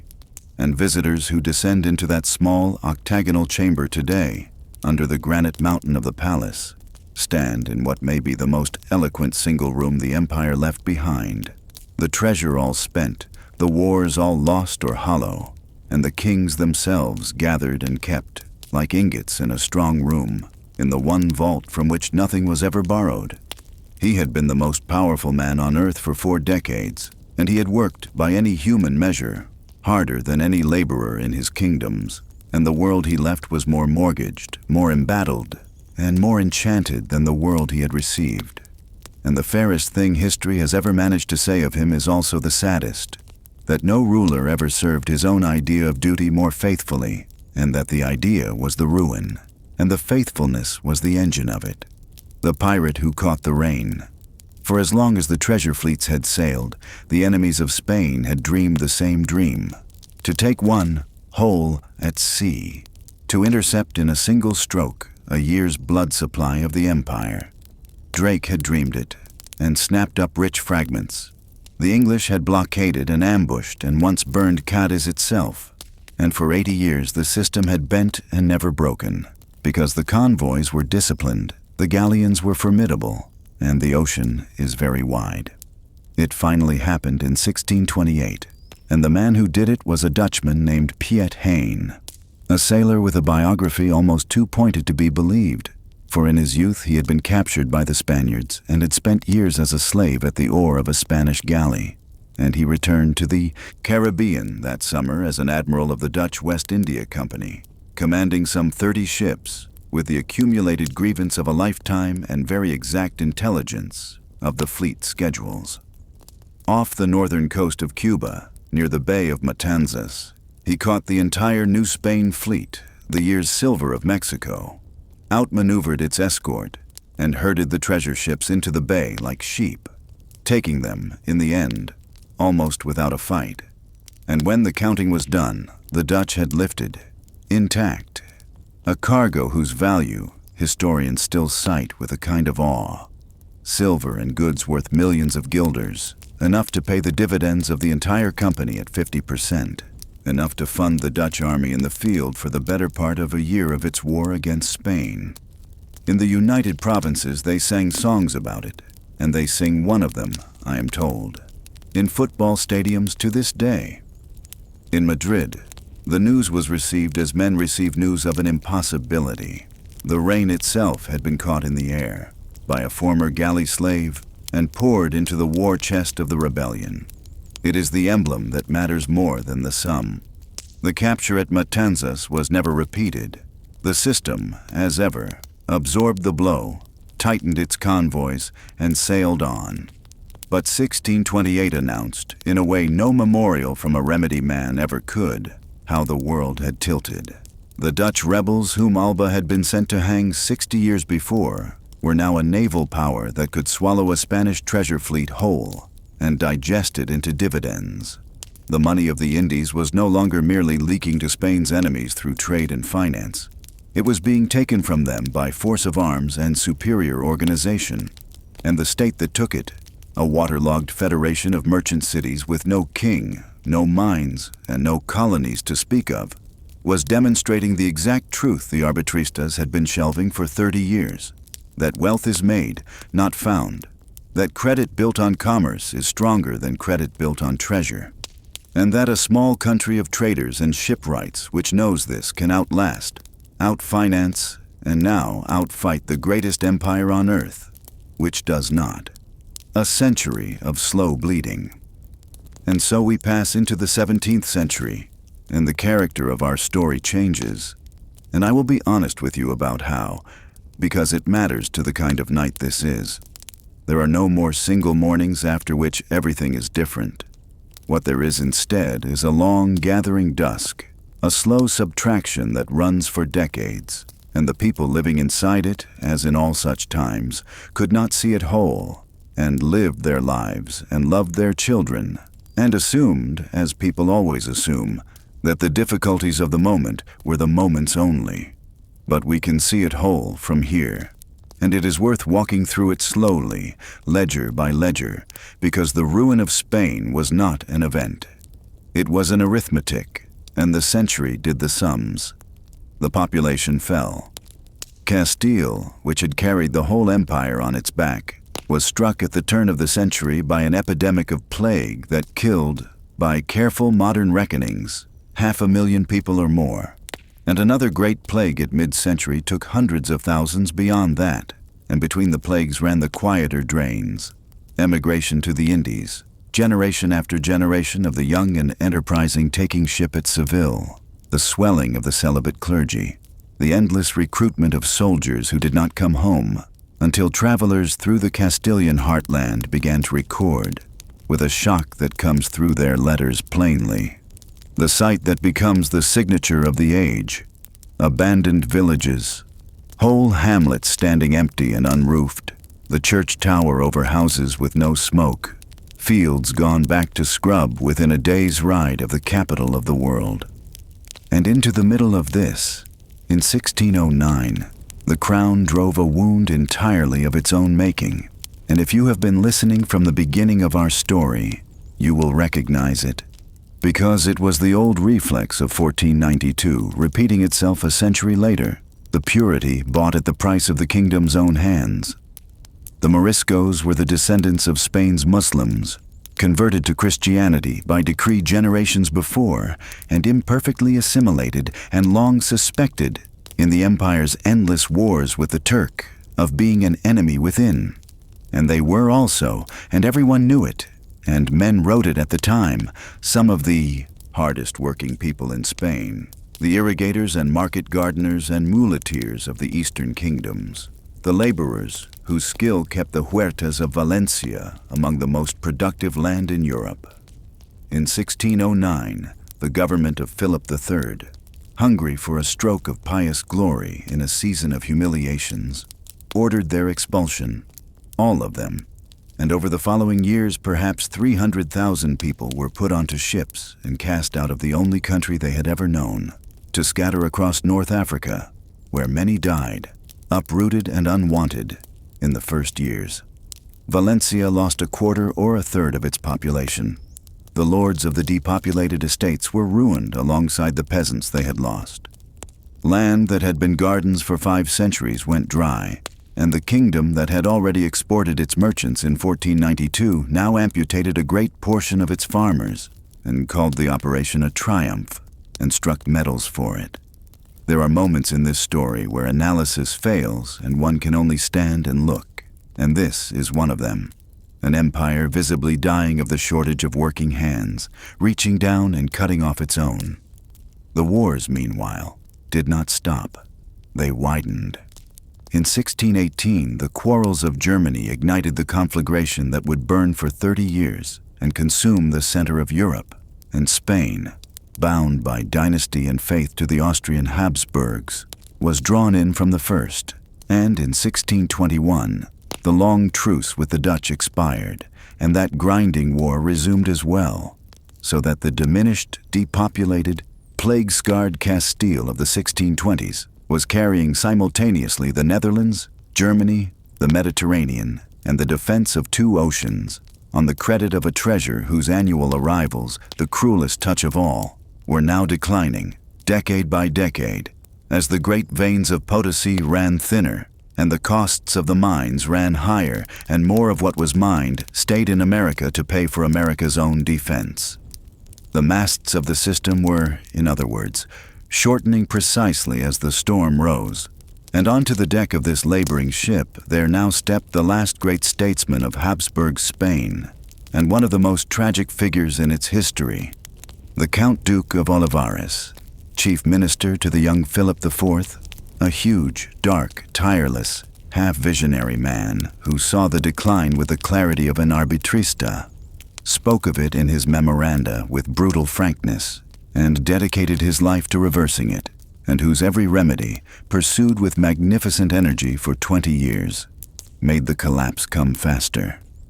He tried to spread the burden, demanding that the other kingdoms of the peninsula, Aragon, Valencia, Catalonia, Portugal, join to Castile under one crown but exempt, by their ancient constitutions, from Castile's crushing taxes, contribute men and money in proportion to their strength, a union of arms, fair-sounding, rational, and, to the jealously chartered realms of the periphery, indistinguishable from tyranny.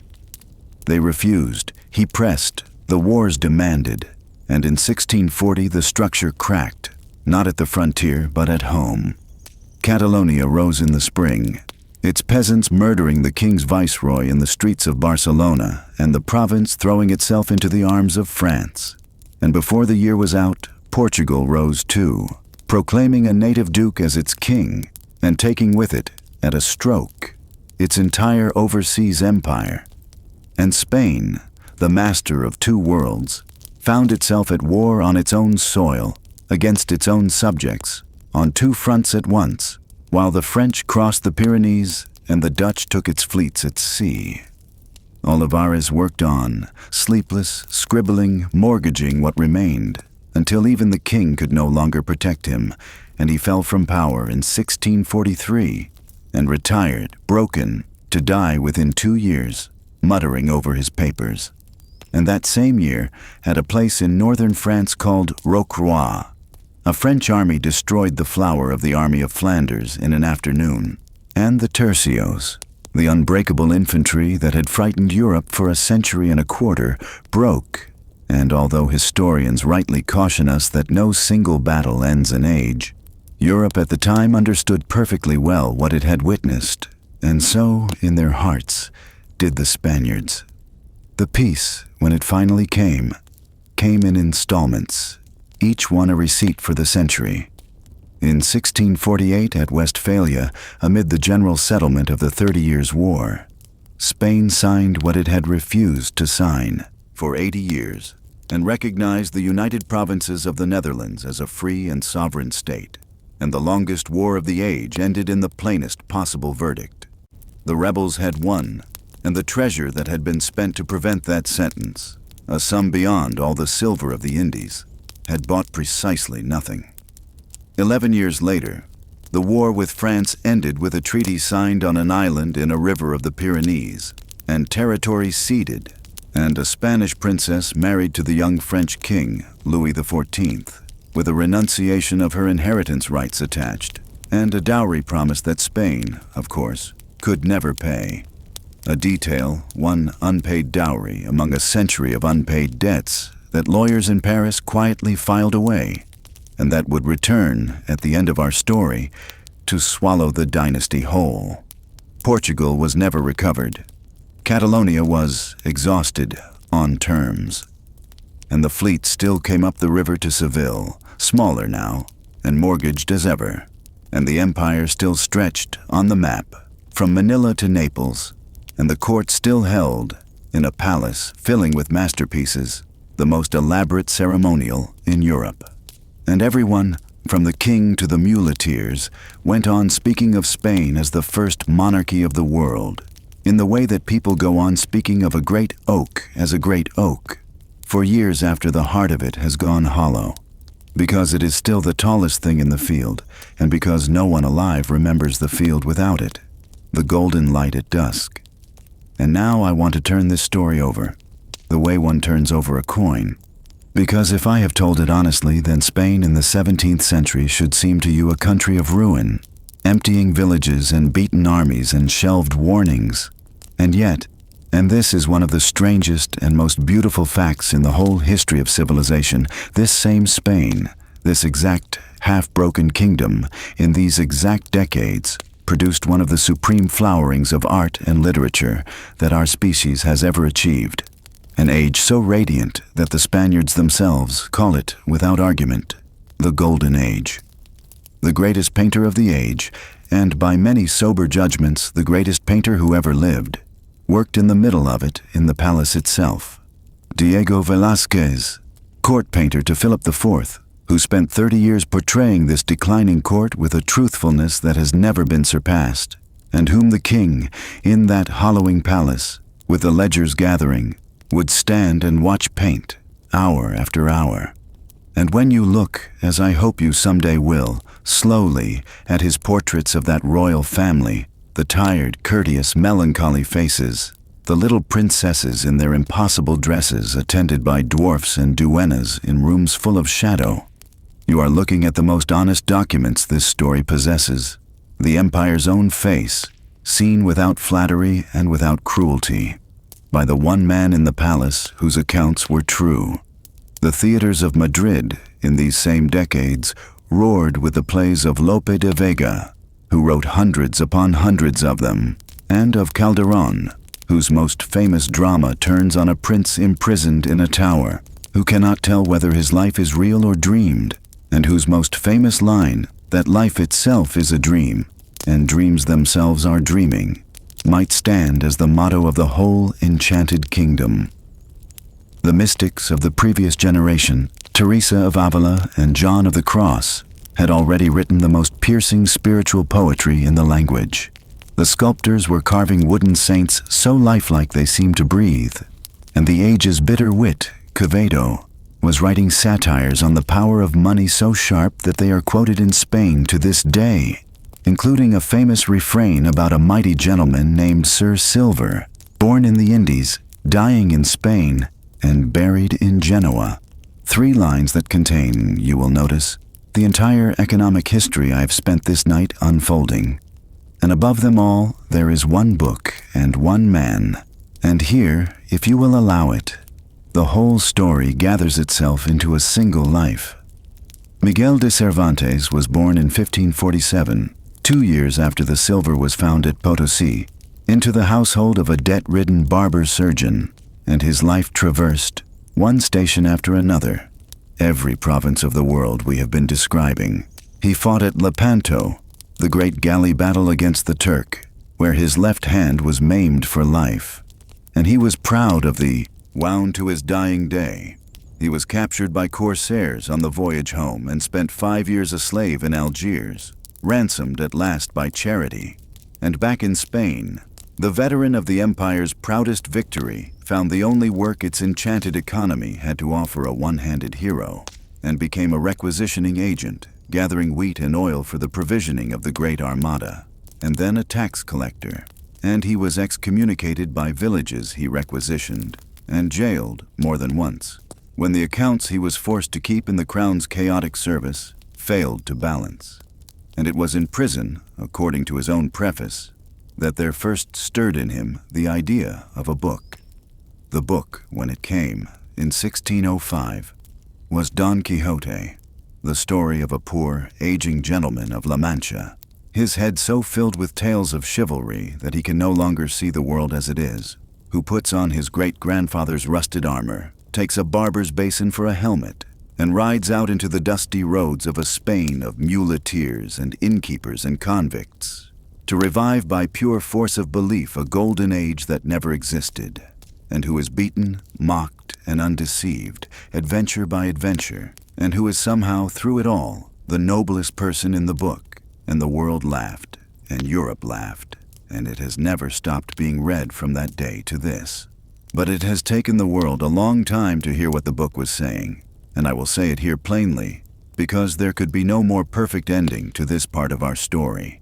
The first great novel of the modern world, written by a maimed veteran and failed tax collector of the Spanish crown, is the story of a man ruined by believing, against all the evidence of his eyes, in the glorious mythology of his own past, a gaunt figure in obsolete armor, charging with perfect courage and perfect futility at windmills, while the practical men look on and laugh.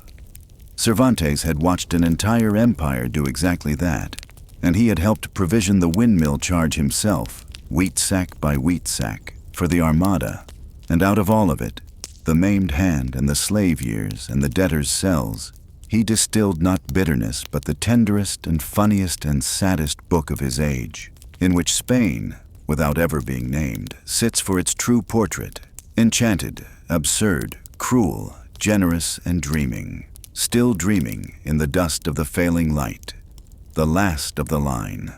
Dynasties, like empires, can be ruined by their own treasure, and the Habsburgs of Spain hoarded a treasure of their own, one they guarded as jealously as the crown guarded its silver, their blood. For 2 centuries, determined to keep the vast Habsburg inheritance within the family, the Spanish and Austrian branches of the house had married each other, uncle to niece, cousin to cousin, generation upon generation, weaving the family tree back into itself until it was less a tree than a braid. And the consequences, which no one in that age could have understood, accumulated in the bloodline as silently as the debts accumulated in the treasury, and came due, as the debts came due, in the last generation, all at once. Philip IV, the patron of Velázquez, buried child after child, and when he died in 1665, worn and melancholy, the whole enormous inheritance, Spain and the Indies, Naples and Sicily and Milan, Flanders and the Philippines, descended upon his one surviving son, a 3-year-old boy so frail that the ambassadors reporting on him to their governments wrote, in effect, that the empire's future hung on a thread that might snap any winter. The boy was Carlos II, and he is one of the saddest figures ever to wear a great crown. The inbreeding of his line, his mother was his father's niece, and that was only the final knot in the braid, had left him afflicted in body and slow in development, unable to speak until he was 4 or walk securely until long after, plagued all his life by illness after illness, and the court, helpless, half convinced that so much misfortune must have a supernatural cause, came in his last years to call him, and history has cruelly kept the name, El Hechizado, the Bewitched, and subjected the poor man to exorcisms in the palace of the Escorial, to drive out the enchantment that was, in truth, nothing more than the arithmetic of his ancestors' marriages. He reigned, if that is the word, for 35 years, while ministers and favorites and his mother and his wives governed variously in his name and France under Louis XIV, the son of that Spanish princess with the unpaid dowry, carved province after province from the empire's European edges. And through all those decades, over every council table in Europe, there hung the one question that mattered, the question no one could decently ask aloud, and no one ever stopped asking. The King of Spain has no children, and can have none. Who inherits the world? He answered it in the end himself, in the last weeks of his life, in one of the most consequential documents ever signed in Europe. The lawyers and ambassadors had spent decades preparing partitions, schemes to carve the inheritance among the claimants and keep the peace, and Carlos, dying at 38, knew of them all, and there gathered in him, out of that ruined body, one final, entirely lucid act of will. The empire his fathers had built would not be carved. Advised by his councils that only France had the strength to hold the inheritance whole, he signed, days before his death, a testament leaving everything, every crown, every island, every mine, undivided, to a grandson of Louis XIV, the great-grandson of that unpaid dowry, on the condition that the crowns of Spain and France never unite. And on the first day of November, in the year 1700, he died. And the House of Habsburg in Spain, after 2 centuries, 10 reigns, and the greatest empire the world had seen, was extinguished, and Europe, which had dreaded the moment for 40 years, went to war over the will within the year, and fought for 13 years more, a world war in all but name, from the Danube to the Caribbean. When it was over, the settlement signed at Utrecht let the Bourbon grandson keep Spain and the Indies, but stripped away the European Empire, Flanders, and the Italian realms passing to Austria, and the strategic keys of the Mediterranean passing to England, including a rock at Spain's own southern tip called Gibraltar, which England holds to this day, and Spain, which had entered the century before as the master of Europe, entered the new one as something it had not been in 300 years, an ordinary kingdom, a country among countries. Its long imperial noon ended not by conquest, in the end, but by exhaustion, extinction, and a signature. The long afterward. Our story is nearly told, but a story like this one deserves its epilogue, because empires do not vanish when their noon passes. They linger through long afternoons, and Spain's afternoon lasted 200 years, and its light, it is worth saying, was not all fading. The new Bourbon kings, French in method and reforming in spirit, did much of what the arbitristas had begged for a century too late. They simplified the government, revived the navy, coaxed industry and learning back to life, and under the best of them, in the later 1700s, Spain and its Indies knew a real Indian summer. Trade multiplying, cities flourishing, the empire on the map, larger than it had ever been. From California, where friars were founding missions with names like San Diego and San Francisco, to the tip of Patagonia. But the structure beneath the map had not changed. An empire of extraction, administered from above. Its colonies forbidden to trade freely or govern themselves. And when the storm of the age arrived, it broke the old frame in a decade. In 1805, off Cape Trafalgar, within sight of the coast from which the treasure fleets had sailed, the combined navies of Spain and France were destroyed by the English in an afternoon. 3 years later, Napoleon, the ally who had ordered that fleet to sea, seized Spain itself by fraud and force, lured its quarreling royal family across the border and took their crowns, and set his own brother on the throne of the Catholic kings. And the Spanish people, in response, did the thing no one had planned and everyone remembers, rising village by village against the greatest army on earth, in the long, savage, heroic, and atrocious struggle that gave the world the word guerrilla, the little war, while across the ocean, the colonies, cut off from a captive king, began, first hesitantly and then in a flood, to govern themselves. When the wars ended, the king was restored, but the spell was broken on both sides of the sea, and through the 1810s and 1820s, in campaigns led by names half the cities of South America now bear, Bolivar, San Martin. The mainland empire fought itself free, until by 1826, the Spain that had owned a hemisphere held, of all the Indies, 2 islands in the Caribbean and the Philippines across the Pacific, and Potosí, the mountain that had paid for everything, stood in a new republic named for its liberator, Bolivia, its silver long thinned, its city shrunken beneath the honeycombed cone, a monument already to something over. And the very end, when it came with a terrible neatness, in the year 1898, a date every Spaniard knows, and it connects, if you have traveled with this channel before, to shores we have visited in other stories. The last fragments, Cuba, Puerto Rico, the Philippines, were lost in a brief, one-sided war with a power that had not existed when Potosí was found. The United States, itself just beginning the imperial career whose own forgotten chapters we have told elsewhere. The Spanish fleets were destroyed in a morning at Manila and in an afternoon outside Santiago de Cuba, and the empire on which the sun had never set was gone 406 years after Columbus. And in Spain, the event has been called ever since simply El Desastre, the disaster, and out of the national soul-searching that followed came a generation of writers who asked, in essence, the question this whole night has circled. What had it all been for? And what was Spain, now that the treasure and the empire were gone?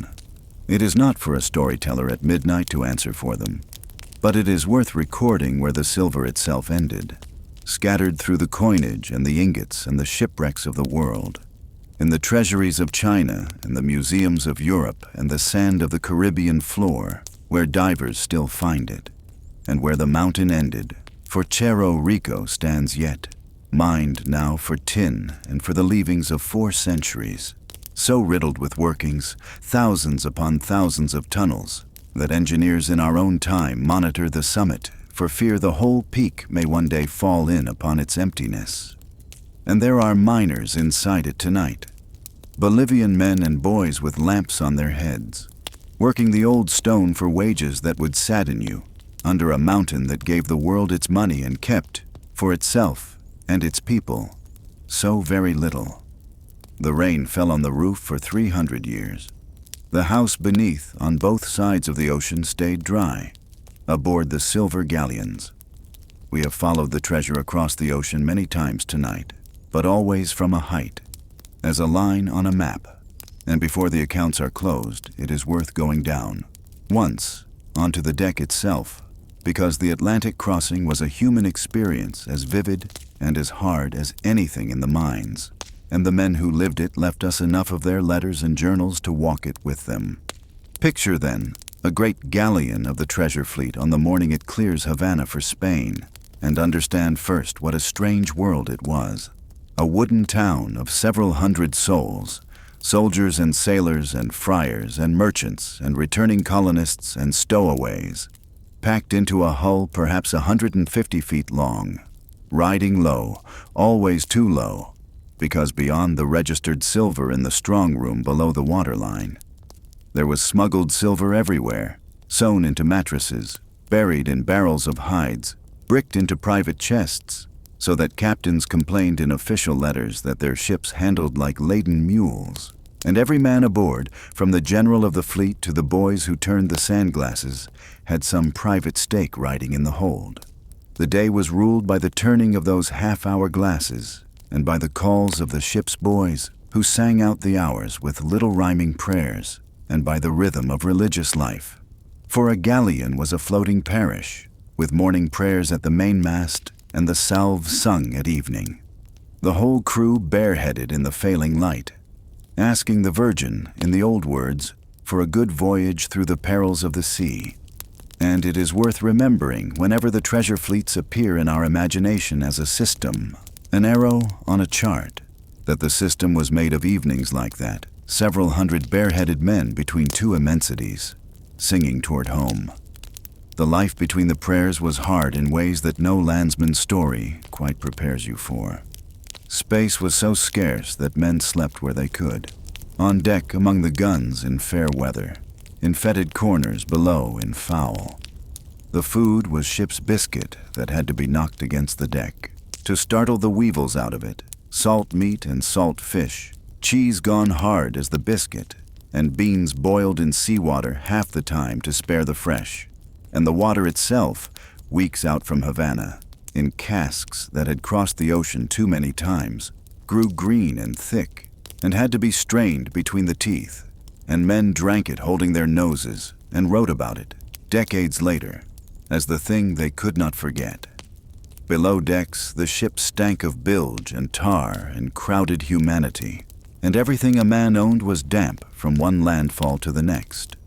Fevers and fluxes moved through the packed berths on every crossing, and the burial service at the rail, the sewn hammock, the round shot at the feet, the pause, the splash, was as regular a part of the voyage as the evening hymn. And above all of it, in every mind on board, from the Bahama Channel to the final landfall, stood the two great fears, spoken of quietly or not at all, the enemy and the weather. The enemy, in truth, took little, for the convoy system did its work decade after decade, but the weather could not be fought or outbuilt, and every man aboard knew the season's arithmetic, that the fleets must clear the islands before the late summer, because from August, the hurricanes walked the very road the treasure walked, up the channel between Florida and the banks of the Bahamas, and a fleet caught there had nowhere to run, and the ship's companies read the sky over the masthead as anxiously as the bankers in Seville read the reports of the fleets sailing, the one for their lives, the other for their loans, and both, in the end, for the same silver. The hurricane and the sea's share. In the first days of September, in the year 1622, the arithmetic failed. The homeward fleet of that year, 28 sail, had been delayed at Havana into the deep of the danger season by late cargoes and official quarrels and all the ordinary friction of the system, and it put to sea at last on the 4th of September, into a sky that the pilots already disliked, and on the second day out, in the channel off the Florida Keys, the hurricane found it.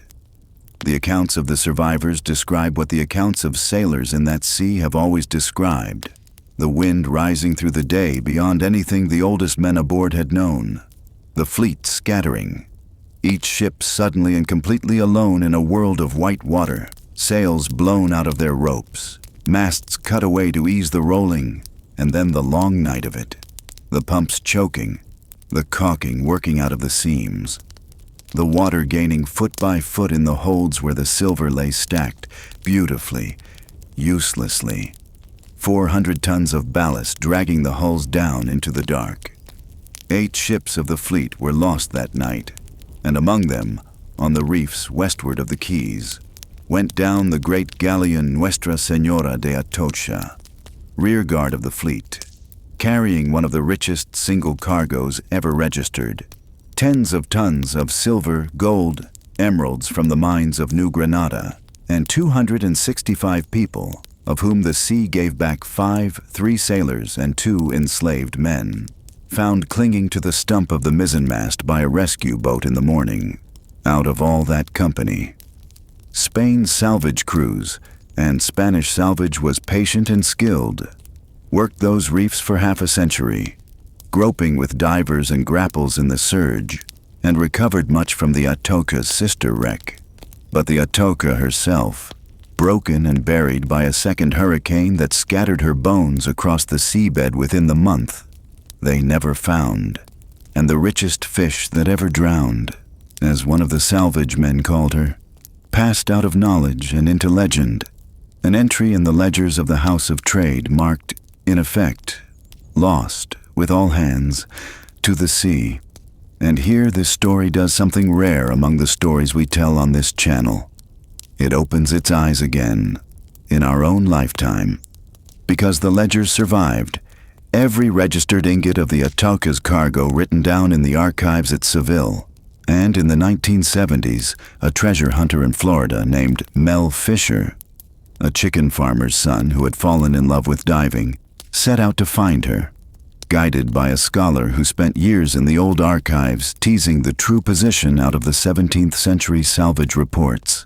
And the search consumed 16 years, and it cost Fisher everything a search can cost, his fortune several times over, and far worse than his fortune for his eldest son, his son's wife, and a young diver drowned when a search vessel capsized in the night.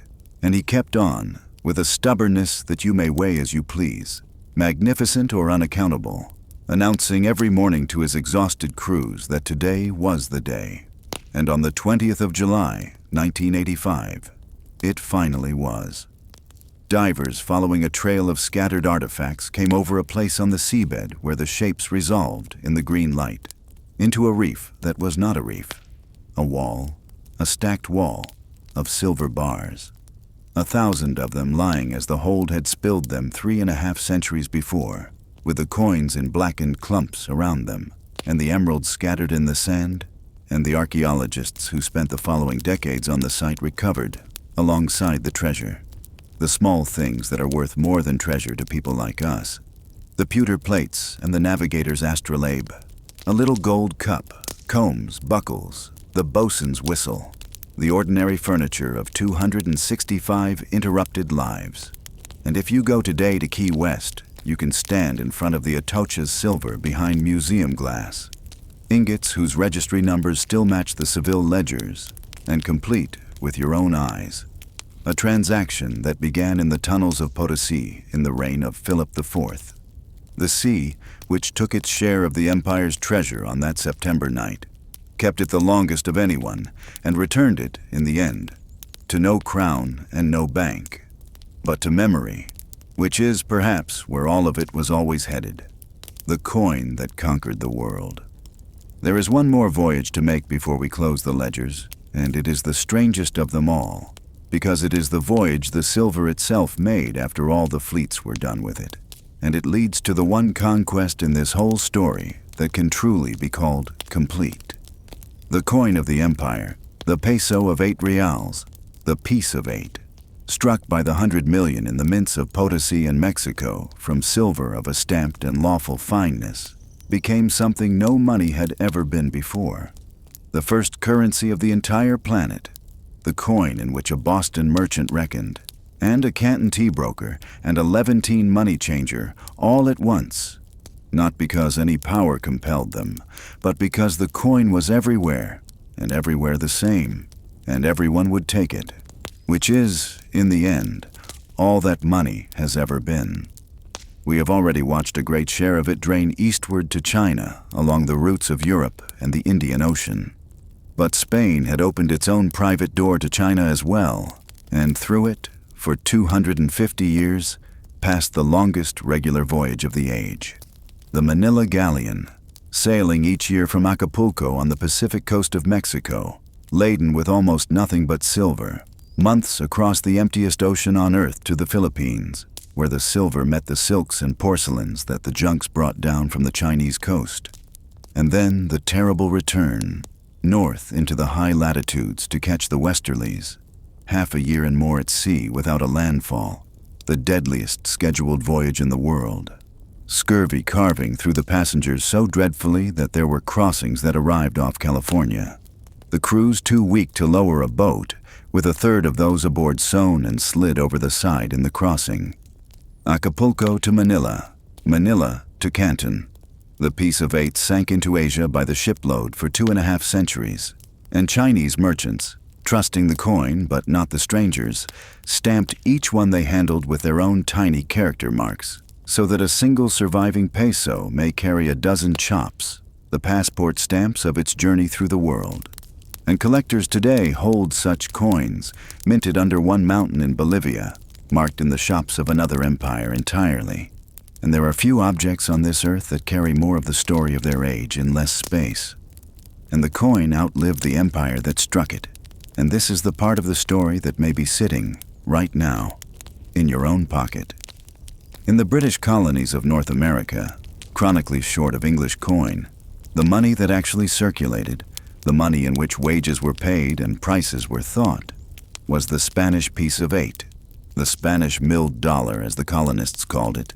And when those colonies became a country and had to choose a money of their own, they did not choose the pound of the empire they had just fought. They chose the dollar they already had, and the new United States defined its currency, in law, in terms of the Spanish coin, which remained legal tender in the Republic until the 1850s, within the lifetime of men who fought in its Civil War.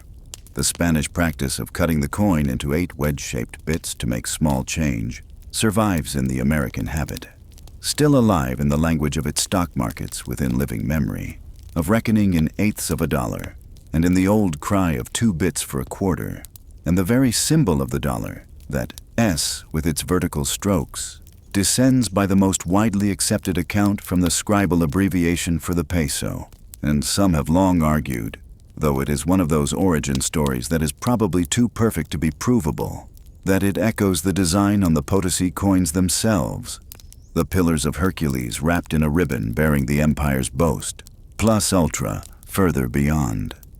Trace the line, then, and let yourself feel the strangeness of it.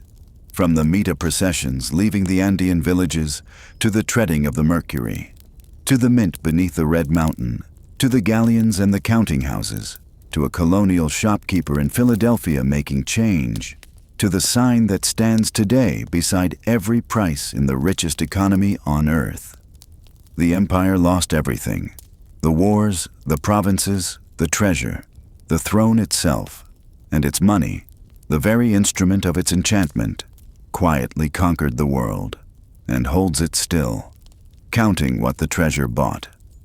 Let us sit up, then, for a few minutes more, the way one does at the end of a long story, and try to reckon the accounts honestly, because this story, more than most we tell, is itself about accounting, about the difference between what is counted and what counts.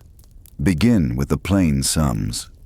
Across a century and a half of the Great Age, the crown of Spain received, from the mines of America, revenues beyond those of any state on earth, and it spent them, overwhelmingly, on war, and the wars, reckoned as investments, returned almost nothing. The Netherlands were lost, England was not conquered, France was not contained. The German heresy was not extinguished, Portugal departed, and the sums spent pursuing each of these ends exceeded, in most cases many times over, the worth of the end itself. The bankers took their share, and it was vast. The price revolution took its share, invisibly, from every wage earner in Castile. The foreign workshops took theirs. Asia absorbed the remainder. And what Spain itself kept, at the end of the long afternoon, was what a household keeps of a fortune spent on show. Some incomparable art, some magnificent buildings, an honored name, and the debts. But the deeper accounting is the one the arbitristas taught us, and it bears repeating one final time in the plainest words I can find, because it is the lesson this whole night has been circling. Treasure is not wealth. Wealth is the capacity to make and grow and do, the fields and hands and skills and habits of a people. Treasure is only the token that commands wealth, and a nation that gains the tokens while letting the capacity wither has not grown rich. It has only arranged to feel rich while growing poor, and the feeling lasts exactly as long as the tokens keep arriving. Spain is the great proof, but it is not the only proof. Economists in our own age, watching oil states and windfall economies stumble through the same enchantment, speak of the resource curse, and write papers full of equations, and the equations say, when you translate them, what the man in Castile said in 1600, that easy riches from the ground can be a subtler misfortune than poverty, because poverty at least tells the truth, the unequal empire. And then there is the other ledger, the one this channel tries never to close without reading, the ledger of who, exactly, paid. For the empire of silver was a machine with a gradient running through it, and at every level, the gradient ran the same way. The costs flowed downhill, and the gains flowed up. At the very bottom, bearing everything and owning nothing, were the peoples of the Andes and of Mexico, the Mitayos in the mountain and the mercury workers treading the patios, and beside them the enslaved Africans whom the empire imported by the hundreds of thousands into its mines and plantations and ports, human beings bought with silver and spent like it, whose names the ledgers did not trouble to record, and whose descendants people the Americas today. Above them, and this is the part the simple tellings leave out, stood most of Spain itself, for the ordinary Castilian gained nothing from the empire that history can now detect. The peasant of the Meseta paid the taxes the nobility was exempt from, watched his sons march for Flanders and his daughter's bread grow dearer with every fleet, and ended the imperial age poorer, fewer, and more burdened than his great-grandfather had begun it. The empire, seen from a village in old Castile, was a machine for exporting the young and importing the bill.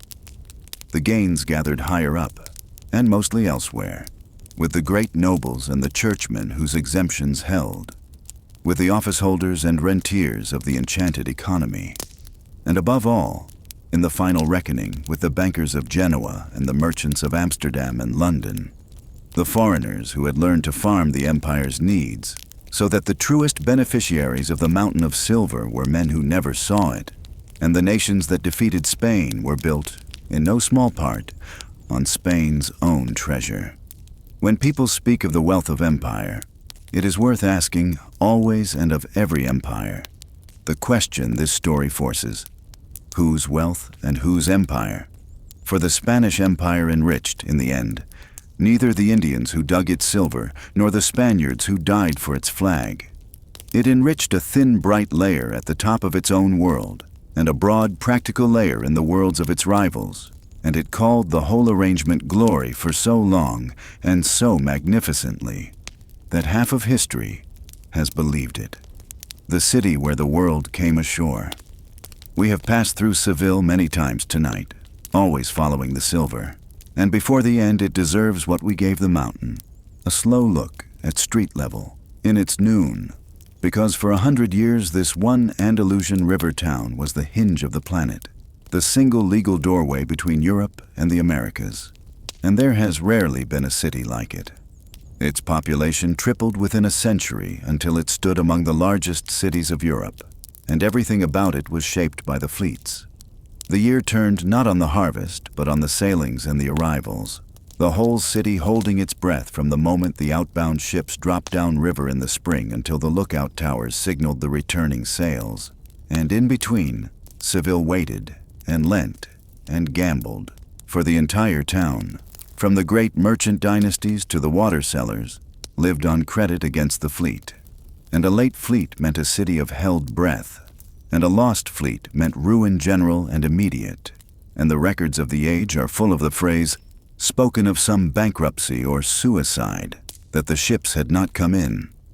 Along the river ran the sandy open shore where the whole business of two worlds was transacted in the open air, a permanent fairground of crates and barrels and mule trains, sailors of every nation, enslaved Africans and freedmen, returned colonists in American silver lace, friars bound for missions on the far side of the earth, widows selling passage contracts, notaries drawing emigration papers at folding tables, and rising over it all, the tower of the great cathedral, built as a minaret in the city's Muslim centuries, and crowned now with a bronze figure of faith turning in the wind, watching the treasure of the Indies come up the river to its feet.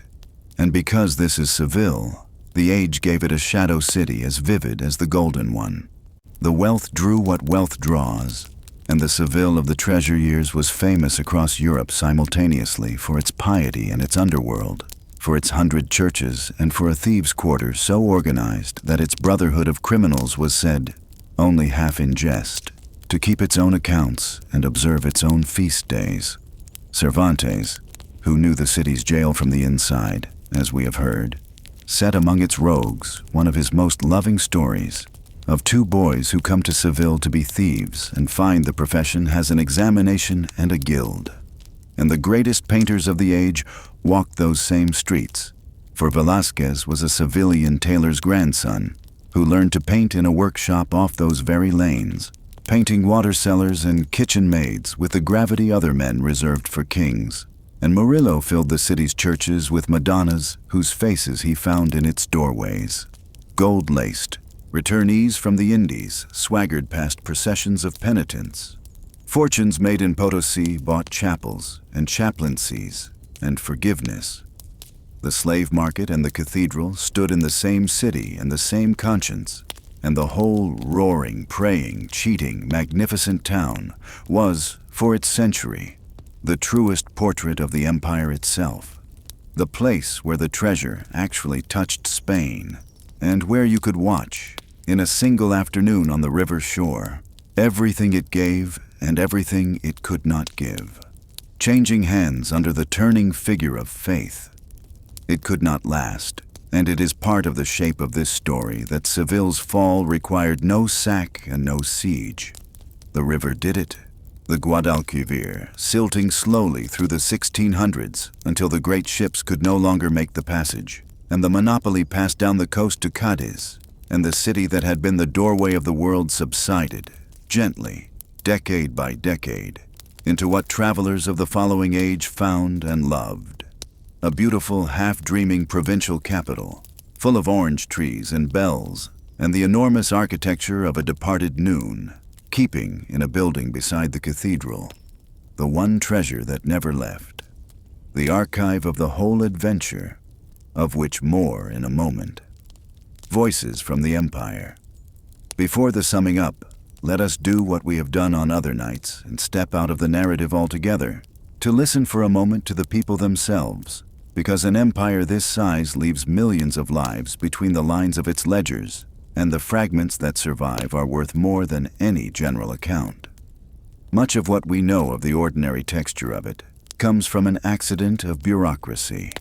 The Crown required emigrants to show letters of invitation, and so thousands of private letters, written home from the Indies to coax a wife or a brother or a nephew across the ocean, were filed and kept, and they survive, and they read with a freshness that 4 centuries have not dimmed, for they are full of bread and rent and loneliness, of men boasting gently that in Mexico a tradesman eats meat every day, and no one asks who his father was, that this land, as one wrote, is good for the poor man, full of instructions about which fleet to take, and what to bring, and whom to trust at Seville, and full, letter after letter, of the ache under the boasting. Come now, come this year, the children are growing. I do not want to die among strangers. That is what the age of the fleets was, for most of the people in it. Not silver at all, but separation. The Atlantic lying across families like a lifetime, and the annual convoy carrying, along with the treasure, the year's entire freight of private longing in mailbags, eastward and westward, between people who would mostly never meet again. Other voices give us the other rooms of the house. An Inca nobleman's son, Guaman Poma, spent decades walking Peru and wrote for the King of Spain a letter of nearly 1,200 pages, with hundreds of his own drawings, cataloging with terrible patience what the Mita and the mines were doing to his people, and asking the king, respectfully, relentlessly, to see. The letter almost certainly never reached the king, and it slept in a Copenhagen library until scholars found it 300 years later, which is its own comment on how the empire listened, but it exists, the longest surviving cry of the age, and historians now read it as we read the diaries of other disasters. A young woman of Spain, Catalina de Arauso, escaped a convent at 15, dressed as a man, sailed for the Indies, and lived 20 years as a soldier and muleteer across Chile and Peru, her sword drawn in half the taverns of the viceroyalty, and when at last she was unmasked, the age, which should by every rule have destroyed her, instead made her famous, and the king confirmed her military pension, and the Pope, meeting her in Rome, gave her license to go on wearing men's clothes, and she vanished at last, respectably, into the mule trade of Mexico, having demonstrated that even the most corseted empire in Christendom contained, at its far edges, room for a life invented entirely from scratch. And in a convent in Mexico City at the century's end, a woman named Juana Inés de la Cruz, who had begged as a girl to be allowed to attend the university dressed as a boy, and had settled for the cloister as the one address where a woman could keep a library, assembled thousands of books, and wrote poetry and theology that made her famous across 2 continents, until the pressure of her superiors closed in and she signed, in her own blood, a renunciation of her studies and sold her books, and died soon after, nursing plague victims. She is on the money of Mexico now, which is the kind of irony this story deals in, and her poems are read wherever Spanish is spoken, and the empire that silenced her is survived by her sentences. Set these lives beside the ledgers, the homesick artisan, the walking chronicler, the runaway ensign, the poet in her emptied library, and the abstraction we have been calling the empire resolves, one last time, into what every empire actually is. an arrangement of power laid across an immensity of particular souls, most of whom simply wanted, like the letter writers, a decent living, their people near them, and not to die among strangers. Myth and the Black Legend. Before we let the lights go down, we owe this story one more correction, and it is a correction that cuts, for once, in Spain's favor, because no empire in history has had its memory more thoroughly written by its enemies. From the 16th century onward, Spain's rivals, Dutch, English, and later others, built out of the empire's genuine cruelties and out of the protests of Spain's own conscience-stricken priests, a propaganda of astonishing endurance, the image of the Spaniard as uniquely fanatical, uniquely greedy, uniquely cruel, an image historians long ago named the Black Legend, and it soaked so deep into the English-speaking world's school books and sea stories that most of us alive today inherited some of it without ever being told we were inheriting anything. And it is worth standing squarely in front of it, in the honest middle, and saying both true things at once, in the both-handed way that history demands.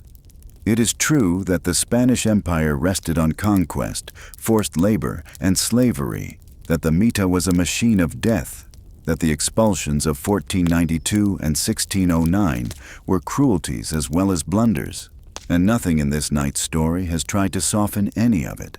And it is also true that Spain's rivals, in the very decades they were engraving pictures of Spanish atrocities, were building slave empires of their own with fewer scruples and less debate. That no other empire of the age held, as Spain held at Valladolid in 1550, a formal public disputation summoned by the monarch on whether its conquests were just at all. That the laws of the Indies, however betrayed in practice, recognized the native peoples as human subjects with souls and rights at a time when some rival colonizers were content to recognize nothing, and that the great denunciations of the conquest's cruelty which the world still reads were written by Spaniards, published in Spain, under Spanish license, which is not the behavior of a uniquely darkened nation, but of a torn and self-questioning one. The truth, as so often on this channel, is not a legend of either color.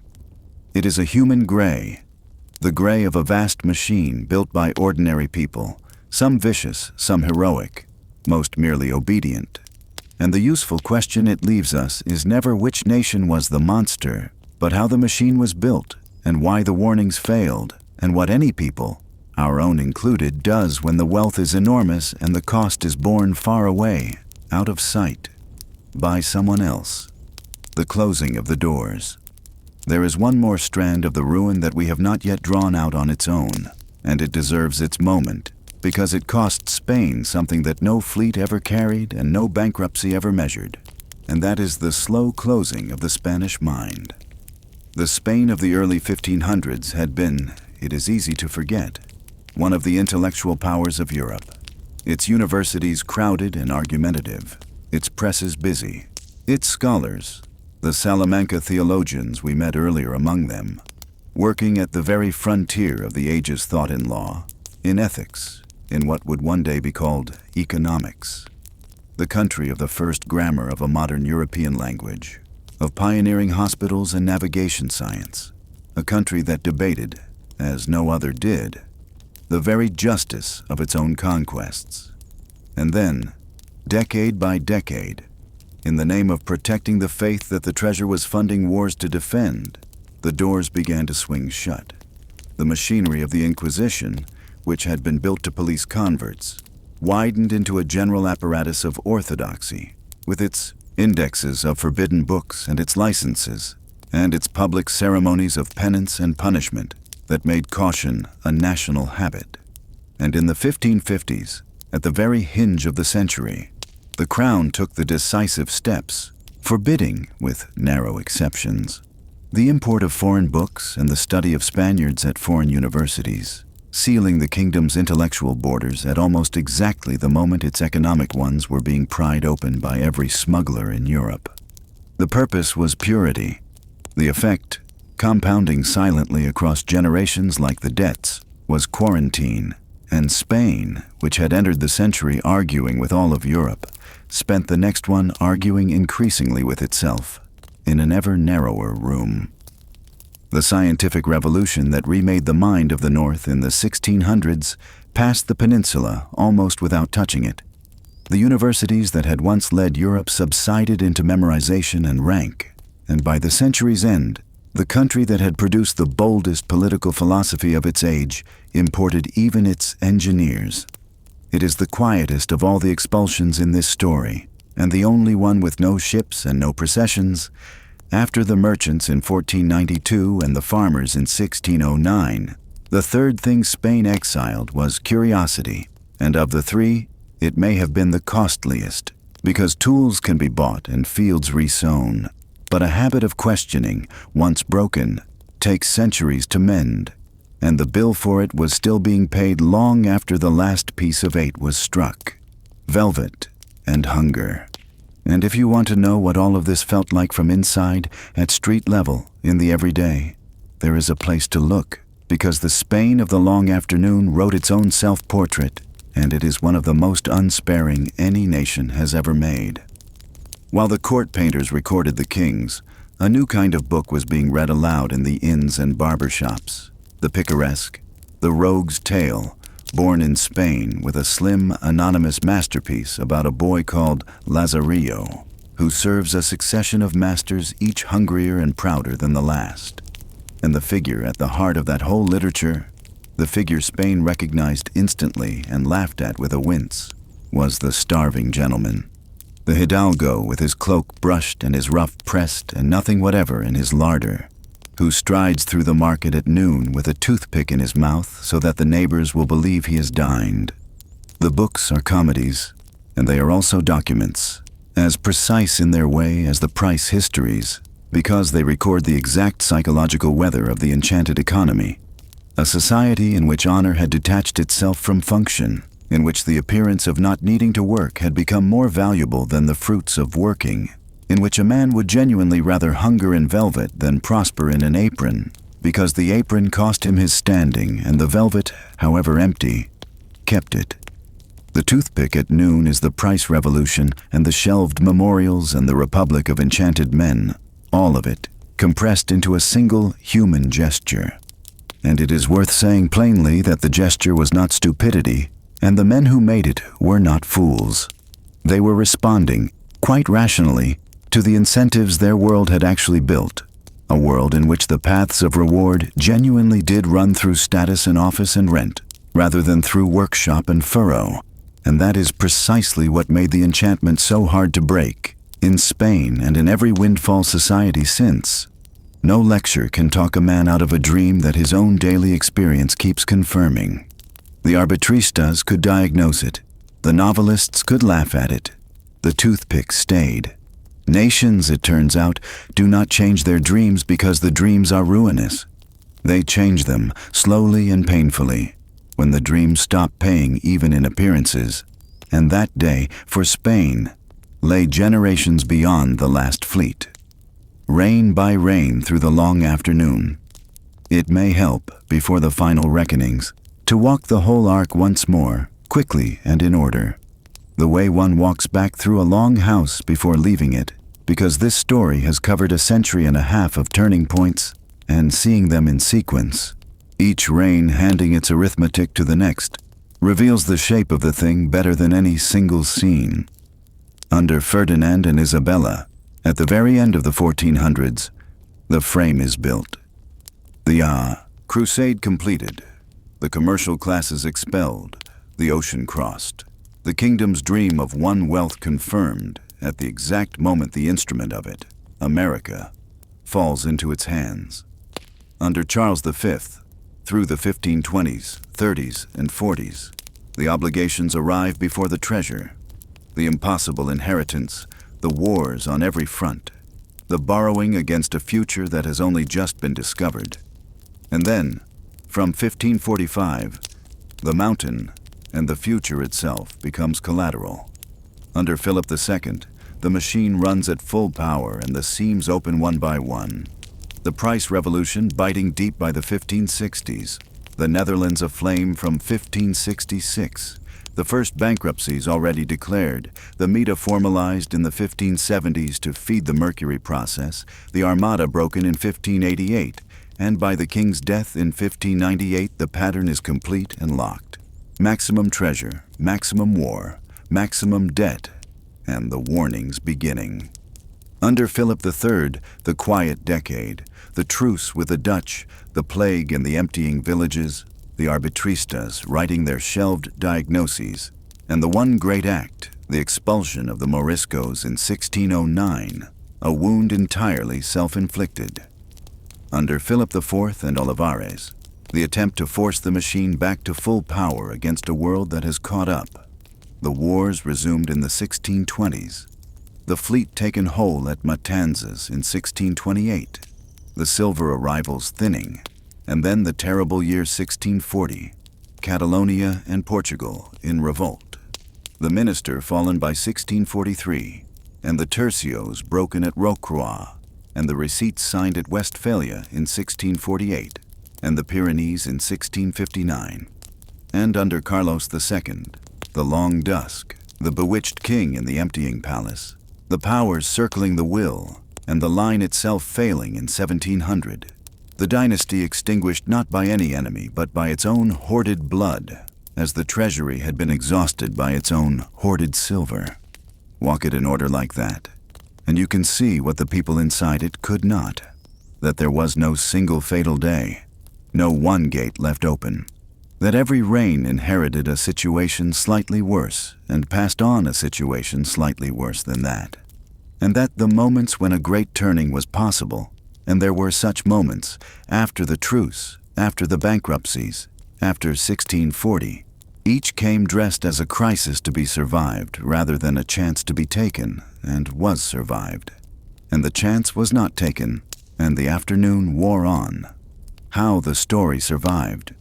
It is worth a few minutes before the last reflections to ask how we can possibly know all of this across 4 centuries and 2 oceans. And the answer is itself one of the wonders of this story. Because the Spanish Empire, whatever else it failed at, was the greatest record-keeping enterprise the world had yet seen. An empire of paper as much as of silver, and the paper, unlike the silver, stayed. The kings of the counting house temperament, and Philip II was their king in this above all, demanded that everything be written, every ingot registered, every emigrant licensed, every governor's dispatch answered and filed, every lawsuit, muster roll, ship's manifest, and deathbed inventory preserved. And in the 1780s, the Crown gathered the whole American archive into one building, the old Merchants' Exchange beside the Cathedral of Seville, where it remains today, the Archive of the Indies, some 80 million pages, shelf upon shelf, the entire adventure from Columbus's contracts to the last colonial dispatches. And historians who work there speak of the particular feeling of ordering up a bundle and untying a ribbon that was tied, perhaps, by a clerk of the House of Trade with the fleet in the river outside the window. It was in those pages that the scholars of the last 2 centuries assembled everything this night's story rests on. The tonnages of silver counted voyage by voyage. The price histories gathered market by market from convent account books and hospital ledgers. The Meta rolls and the mine inspections. The private letters filed with the emigration papers, and the salvage reports that led a Florida diver, in our own lifetime, to a wall of silver on the seabed. And there is a last irony in the paper, gentler than the others, and worth taking with us. The empire built to extract treasure turns out to have preserved, better than any rival of its age, the testimony of its own costs, the complaints, the inspections, the 1,200-page cry of Guaman Poma, the sermons against the Meta, all filed, all kept, by clerks who thereby, without intending anything of the kind, made it possible for the distant future to keep the accounts the empire itself would not. History, in the end, was the one audit Spain funded in full, a note on chance and on choice. It is fair to ask, at the end of such a story, the question we have asked at the end of others: did it have to happen this way? And the honest answer has, as always, two halves. There was chance in it. Blind, spectacular chance. At every turning, the chain of royal deaths that piled half of Europe onto one boy's head. The epidemics that broke the American empires before the conqueror's swords could. The mountain itself, for no law of history required that the richest silver deposit on earth lie in the lap of precisely this crusading kingdom at precisely the moment of its unification and its maximum confidence. And the storms off Ireland, and the childlessness of a king. Shuffle any of those cards, and the story changes shape. But chance only dealt the hand, and the play of it was choice, made and remade, year after year, for 150 years. The choice to fight every war at once and mortgage the future to do it. The choice to expel the kingdom's traders and then its farmers and call both purity. The choice to honor the rentier and disdain the workshop. The choice, above all, repeated every single time it was offered, to take the easy silver over the hard reform, to roll the loan, to shelve the memorial, to let this year's urgency defeat every year's wisdom. No single one of those choices doomed the empire. Each was survivable, and contemporaries could always point, truthfully, to the empire's endurance as proof that the critics exaggerated. That is precisely how it works. And here is the pattern we have met on every shore this channel has ever visited. From a wooden city waiting for a dry wind to a dammed river waiting for rain. The great catastrophes are almost never chosen. They are assembled slowly out of reasonable decisions, each one defensible on the day it was made, by people no more foolish than we are. And the assembly is only ever visible whole from afterward, from a distance, from a place like this one. A quiet room, late at night, centuries too late to shout a warning, with nothing left to do but understand. The last watch of the night. And so we come to the end, and to the quiet hours, and perhaps it is only fitting to spend the last of them where we began, on the mountain. It is still there tonight. Cerro Rico, red and cold under the Andean stars, 16,000 feet into the thin air, with the old city at its foot, its churches and its mint-now monuments, its name still carrying, in the Spanish language, the echo of unimaginable riches. Somewhere beneath that summit, in the crossing darkness of 10,000 exhausted tunnels, is the place where a herder's campfire, if the story is true, once melted silver out of the ground while he slept beside it, and neither he, nor the prospectors who followed, nor the king across the ocean who would stamp his arms upon the coins, could possibly have imagined where it would all lead. The city in the clouds and the processions like funerals, the galleons forming their crescents off Havana, the counting houses of Seville and Genoa, the unpaid armies and the burning of Antwerp, the 4 bankruptcies of the most powerful man on earth, the shelved warnings of the men who saw, the gaunt knight charging his windmills, the bewitched king in his echoing palace, and the long, long afternoon of an empire discovering, too slowly to save itself, that it had mistaken treasure for wealth, and glory for strength, and the feeling of riches for the fact of them.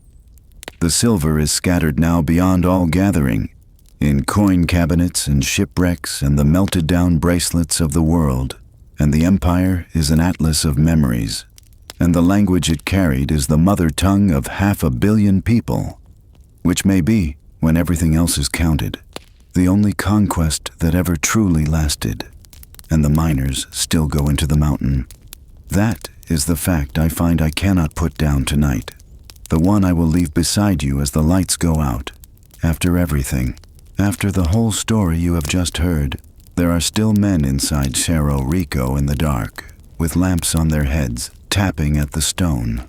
History does not end, and it does not settle. Its accounts. It only grows quiet and moves its weight to other shoulders, and goes on. Through the campfire and the conquests, the mountain and the fleets, the enchanted money and the shelved warnings, the Armada in the autumn gales, and the slow golden dusk of the greatest empire of its age. There is a kind of peace